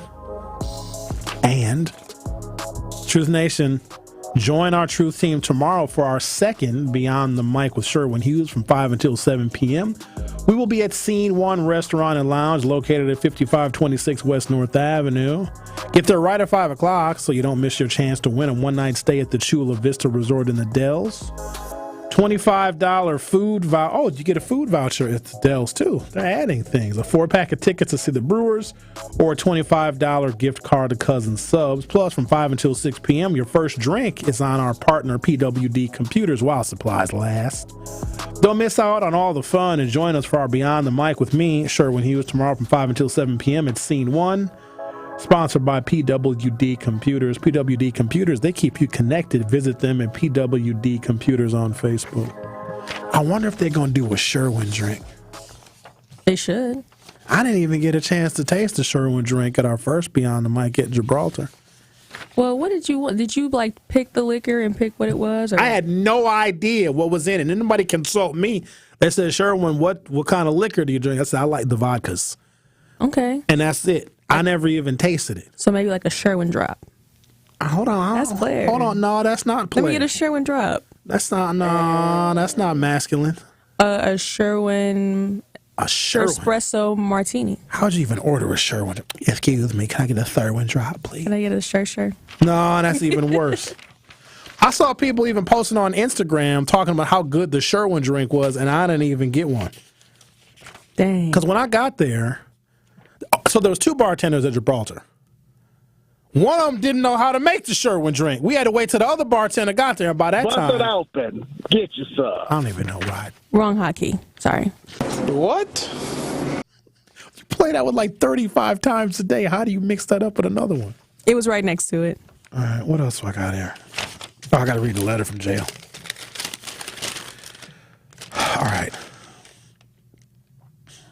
At the top it says, please broadcast the information with the asterisk and beyond. Thanks. Dated 6/13/24. Sherwin, excuse me if I misspelled your name. You did not. I appreciate you broadcasting my prior letter to this one. I believe you mentioned it on May 30th, 2024 at approximately 11:50 a.m. He got too much time on his hands. He's in jail. Of course he does. I look forward to staying connected with the Truth and Truth Nation movement. It's powerful. It's powerful. It's needed. It's fulfilling. It's enlightening, and to many people, frightening because the truth hurts. The truth hurts people who are delusional, negative, and so on. It also hurts people who strive to keep people unaware, in the blind, asleep, etc. I want to know, do you create political campaigns or manage them? Do you use platforms like change.org? Why are you playing locked? Come on, Savanna. Sending petitions to change and reform critical issues that are important. So no, I don't really use change.org. I've only used it once before. On June 1st, 2024, an inmate by the name of, I feel like I shouldn't say the inmate's name. An inmate by the name of, let's say, Bob, was found dead in a holding cell at approximately 2:30 a.m. here at the Ozaukee County Jail. I don't believe or know if the incident was broadcasted on the news. The thing is, this county jail has no intercoms installed in the cells. A person could be dying, could be getting beat up, etc., but has no immediate call for help. Before this passing occurred of this inmate, I wrote security here at the jail on why no intercoms are installed. It seems not up to code and very unsafe. I received a response that operations in the jail are approved by the state, which conducts regular inspections.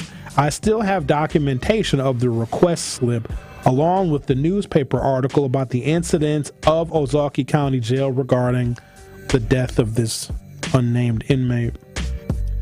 I'd never been confined/detained at a county jail that didn't have an intercom. This is illegal in all capital letters. I want to talk to a mental health counselor, civil attorney, etc. I'm experiencing trauma, anxiety, paranoia, restless, discomfort, etc. all before this incident occurred with the deceased. I'm asking deputies about the incident, and they're telling/responding to me, how do you know about this? I don't want to die in here because of lacking on codes and regulations of a county jail. Thank you for your time, consideration, and help. Honestly, Mr. Jacobs. Well, thank you, Mr. Jacobs, for bringing that to my attention. I didn't know the county jails had intercoms. I didn't know that. Mr. Jacobs, so it sounds like you're dealing with some things here. You should have legal representation. Like, I'm not in a position to help you, like to assign counsel to you. You should already have representation. Maybe it's a public defender.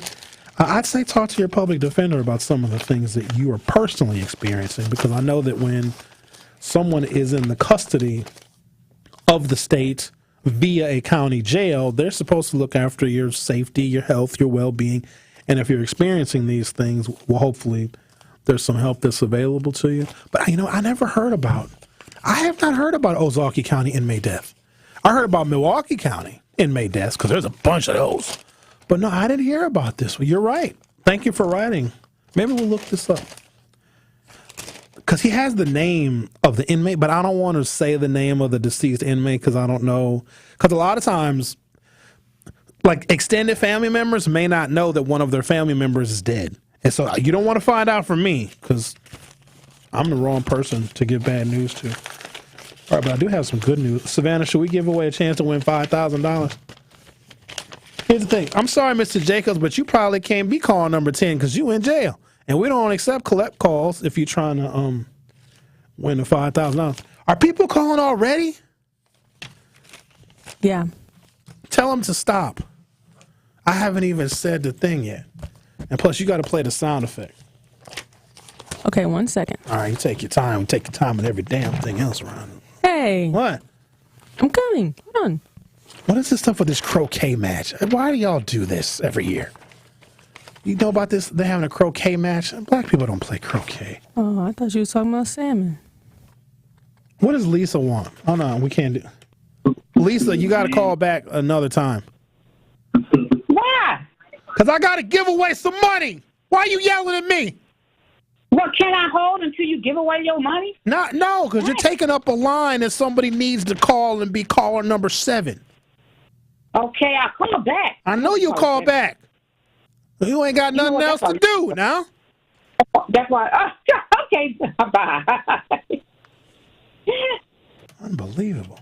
Now, who is this now? Hello? Hello?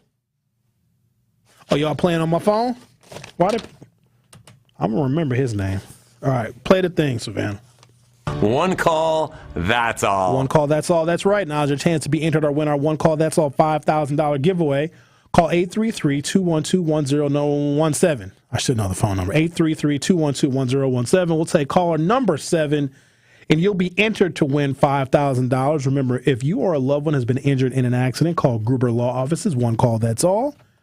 Caller number 7 for your chance to be entered to win $5,000, courtesy of our wonderful founding partner, Gruber Law Offices.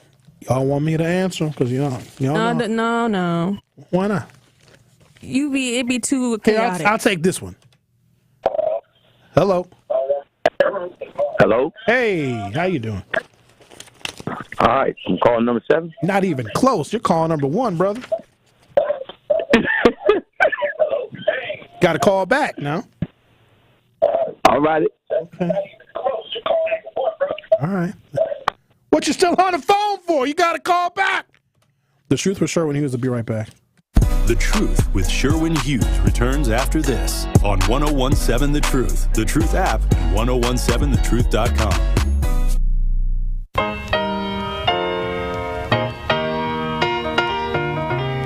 It's time for Truth Takes, a thought-provoking commentary on the new 1017 The Truth. Here is Tory Lowe with his truth. Have you ever heard of the saying, health is wealth? Or eat your food as medicine before you have to take your medicine like it's food?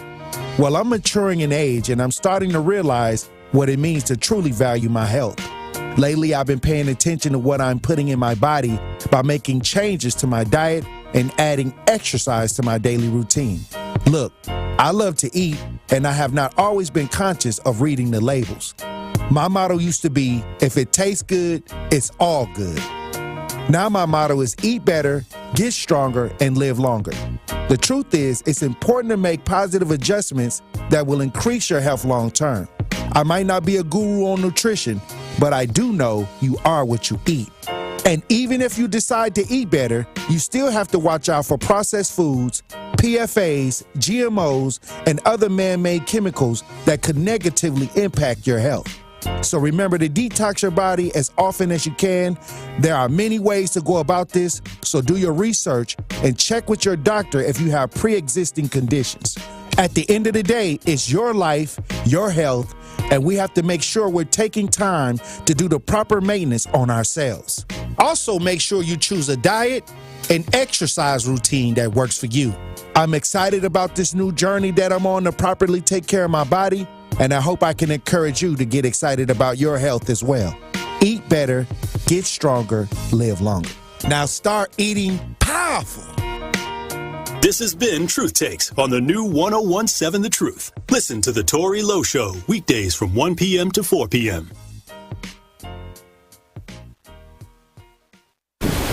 When severe weather hits and the power goes out, do you have a plan? For reliable power and peace of mind, propane can do that. It only takes about 10 seconds for a propane-powered generator to restore power to your home. So no matter what Mother Nature has in store, you know you're prepared. Learn more at WIPGA.org. This message is sponsored by your local propane provider and the Wisconsin Propane Education and Research Council. When you're high, you feel different. Pretty obvious, right? You think different, talk different, but if you feel different, you drive different. So if you're high, just don't drive. Brought to you by NHTSA and the Ad Council. I feel so stuck. The Veterans Crisis Line is here for you. Dial 988, then press 1 to call. Seriously injured? Make one call. That's all. You are listening to The Truth with Sherwin Hughes on 1017 The Truth, The Truth app, and 1017thetruth.com. Donate to Team 1017 The Truth as they compete for top donor at the Penfield Children's Center croquet match. Donations benefit children with developmental delays and disabilities. Come watch us take on 620 WTMJ at Esterbrook Beer Garden on Wednesday, June 26th at 5 p.m. Go to penfieldchildren.org/Team Truth to donate. TMJ gonna kick our asses. They look like they were made for croquet over there, especially that Julia fellow. All right, I got one more to read, Savanna. This is the first weekend of Summerfest, Milwaukee, so coming. No, this is. I don't know. This is an old one. It's not the first weekend of Summerfest already. Y'all see Kim Kardashian there? My guy texted me. He's like, "Yo, you ain't gonna believe this. Kim Kardashian is sitting right to my right at Summerfest at the Scissor Show." I said, "Nuh-uh." He said, "Yup, I ain't believe him." He said, "Go check Twitter." It was all over Twitter. All right, what else we got? I was going to talk about... Am I done talking about tanning? No, I'm not. Here we go. In recent years, tanning has also become interrogated for its racial implications and problematic uses. In 2018, writer Wanna Thompson coined the term blackfishing after she and others began to notice white influencers presenting themselves as black, or at least in some ways non-white, sometimes partially by excessively tanning their skin. Namely, one of those influencers was Kim Kardashian. Kim Kardashian, whose sometimes overly tanned complexion has led to accusations of blackface. At the height of her celebrity, singer Ariana Grande also provoked plenty of discourse and outrage surrounding her startlingly brown complexion. But she's like a Latina, though. She's white. Let's just stop. Ariana Grande is not, and her daddy like from Argentina. She's a Hispanic. Okay, that's ethnicity. But when I see that woman, she's not white. Yes, it is. She's white. Why you say it like you mad? She's white. Just want to make it clear. She's a Latina. So Latinas is white now. Yes, are they white people Latinas. of color or not? They're white Latinas, yes. So what's the difference? Do they look light or dark? So hang on a second. So if you have a Mexican from Mexico, one is darker skinned, so that Mexican is a person of color. But a blonde-haired, blue-eyed Mexican is not. She's white. They're white. But they're Mexican. Yes, ethnicity. But race is like what you see. No, you're thinking nationality. Their nationality is Mexican. Right, but if I see that you look black, that's like saying, okay, somebody is Nigerian. They still black. I'm finna look it up right now. Ariana Grande. I'm gonna look up ethnicity. Her parents. Oops. Oh yeah, she is white. Come on. Both parents are Italian. Her father is from Sicily. Her mother is from a region south of Italy, a part of Abruzzo. That's why Ariana claims to be Abruzzese, of Abruzzese origin. Really? I thought she was a Latino. So why does she call herself Ariana Grande? Because Grande means big in Spanish. Well, we just got word that it's actually Grandy instead of Grande. So. Grandy? Yep. Doesn't she pronounce it Grande? I guess I've never heard her say her last name. Me neither, to be honest. So I couldn't even answer, but okay. For my source. My source being Zech. All right, fair enough. Huh. The more you know. At the height of her celebrity, Ariana Grande also provoked plenty of discourse and outrage surrounding her startlingly brown complexion. Tanning is more popular than ever, especially for black women. This past March, the Washington Post declared the return of tanning mania, noting an increase in self-proclaimed tanning addicts on TikTok.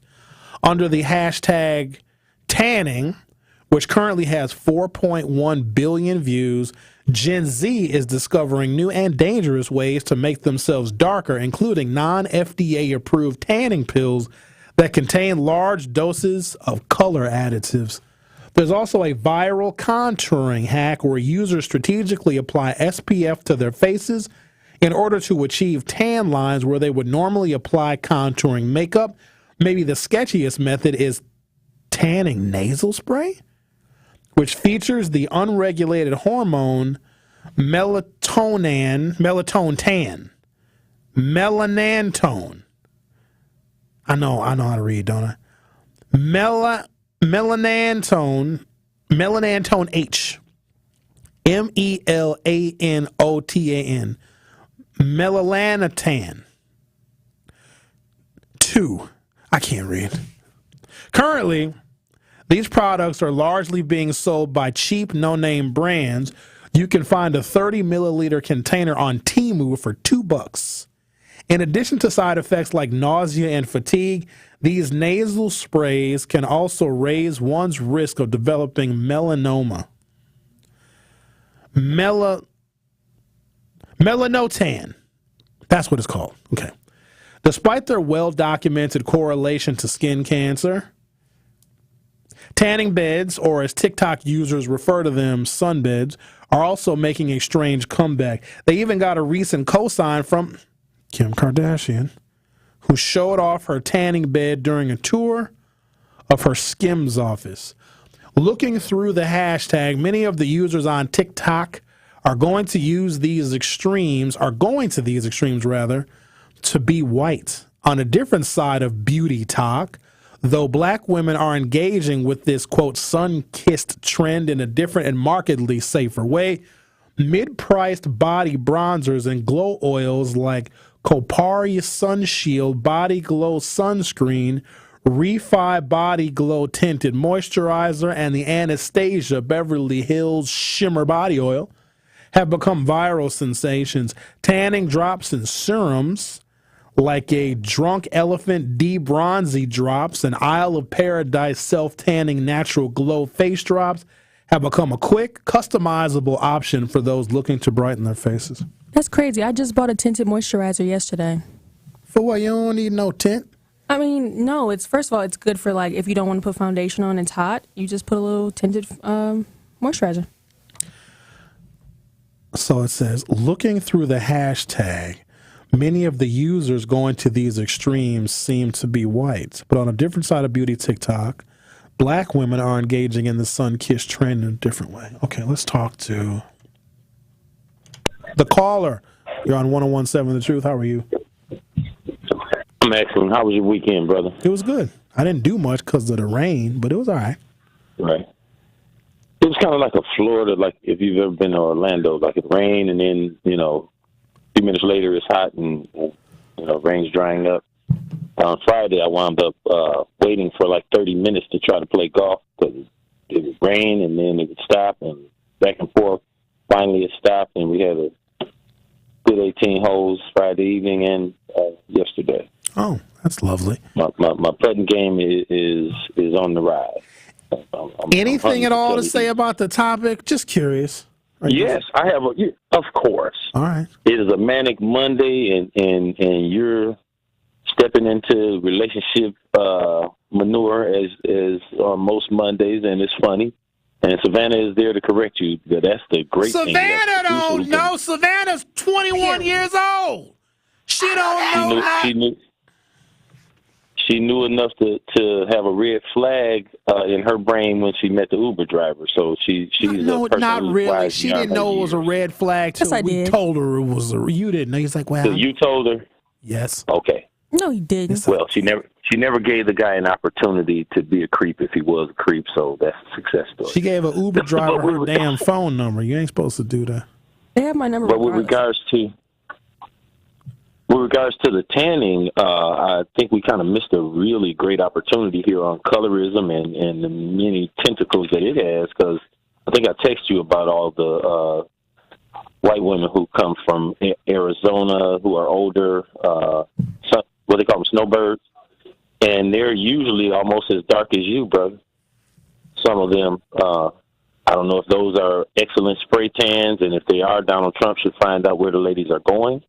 And that I think this tanning thing is actually a really good thing, because getting the vitamin D is great, and it gives everybody an opportunity. I've never seen Savanna, but people like Denise Thomas and myself, there's a golden bronze that lighter-skinned black people turn that I think most humanity will be eventually.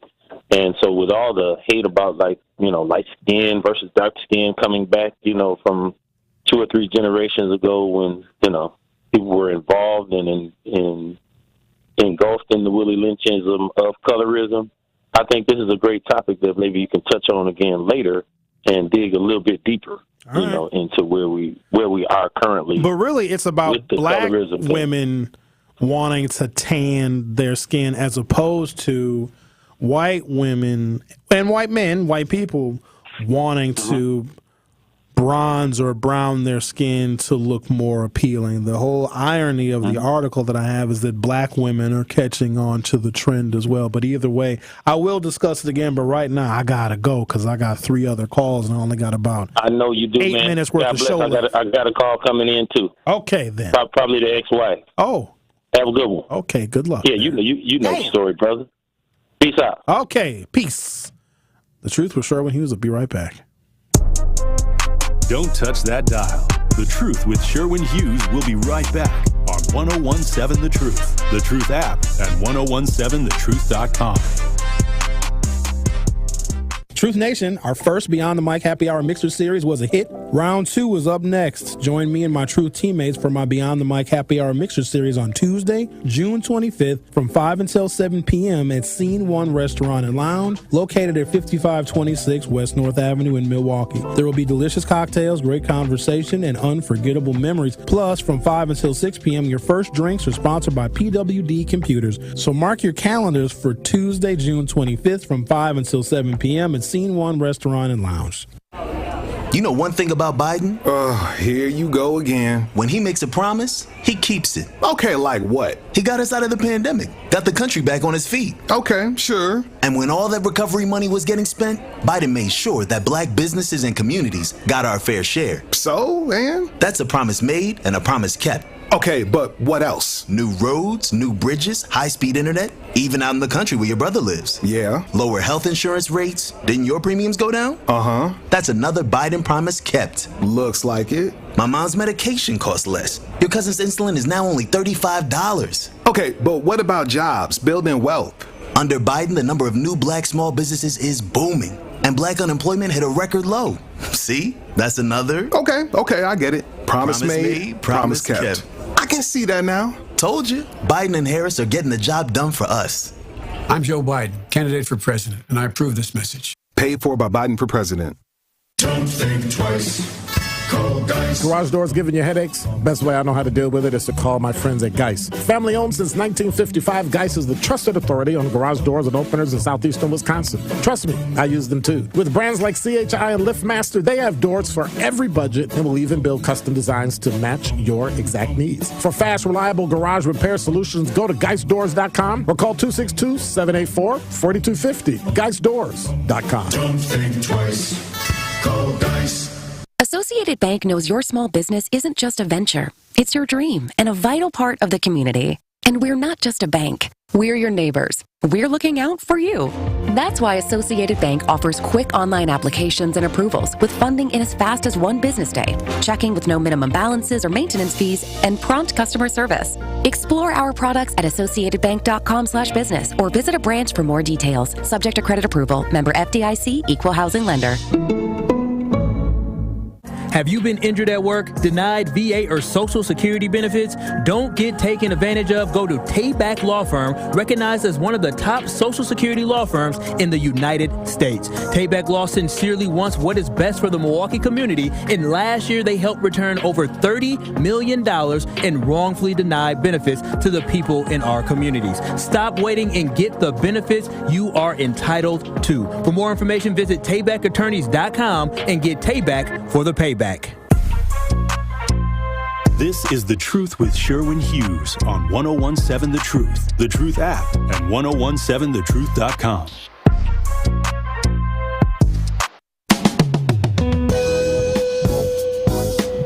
Welcome back to the program. Let's talk to Mitchell. Hello, Mitchell. Yeah, hello. How you guys doing? First time listening to you guys. Anyways, you guys were talking about tanning and yeah, I don't know how I came up. But anyways, you know, everybody's different in this country, but I mean, sometimes like Latinos, I think they're the second biggest population now in the United States, right? I'm pretty sure there is. I think they might be the first. They're the biggest minority group. Well, yeah, right. But it seems like they get left out a lot of times. Left out of what? They ain't left out of nothing. Latinos everywhere. Well, anyway, yeah, I don't know. I just see things. It's like, for me, the difference of living in the city and living out is totally different, and I don't think people really understand it. You know, even me being white that I am. I'd say another way would be poverty isn't a crime. It's a sentence. You know, it's just, I think people don't really understand it, and you know what I mean? Living there. Mitchell, I think a lot of people understand poverty. So earlier you said you don't think that people understand the difference between living in the city and living outside the city. Can you expand on that? What do you mean by that? Oh, he hung up. I was just starting to get to... He said what he had to say and go. I respect that, Mitchell. Whatever you said. He said, the first time listening to you guy. I don't know how the hell I found you. I don't know. I was lost on the radio dial. I've heard a bunch of blacks, and I just like, all right, poverty. Listen, blacks, I know poverty is not your fault.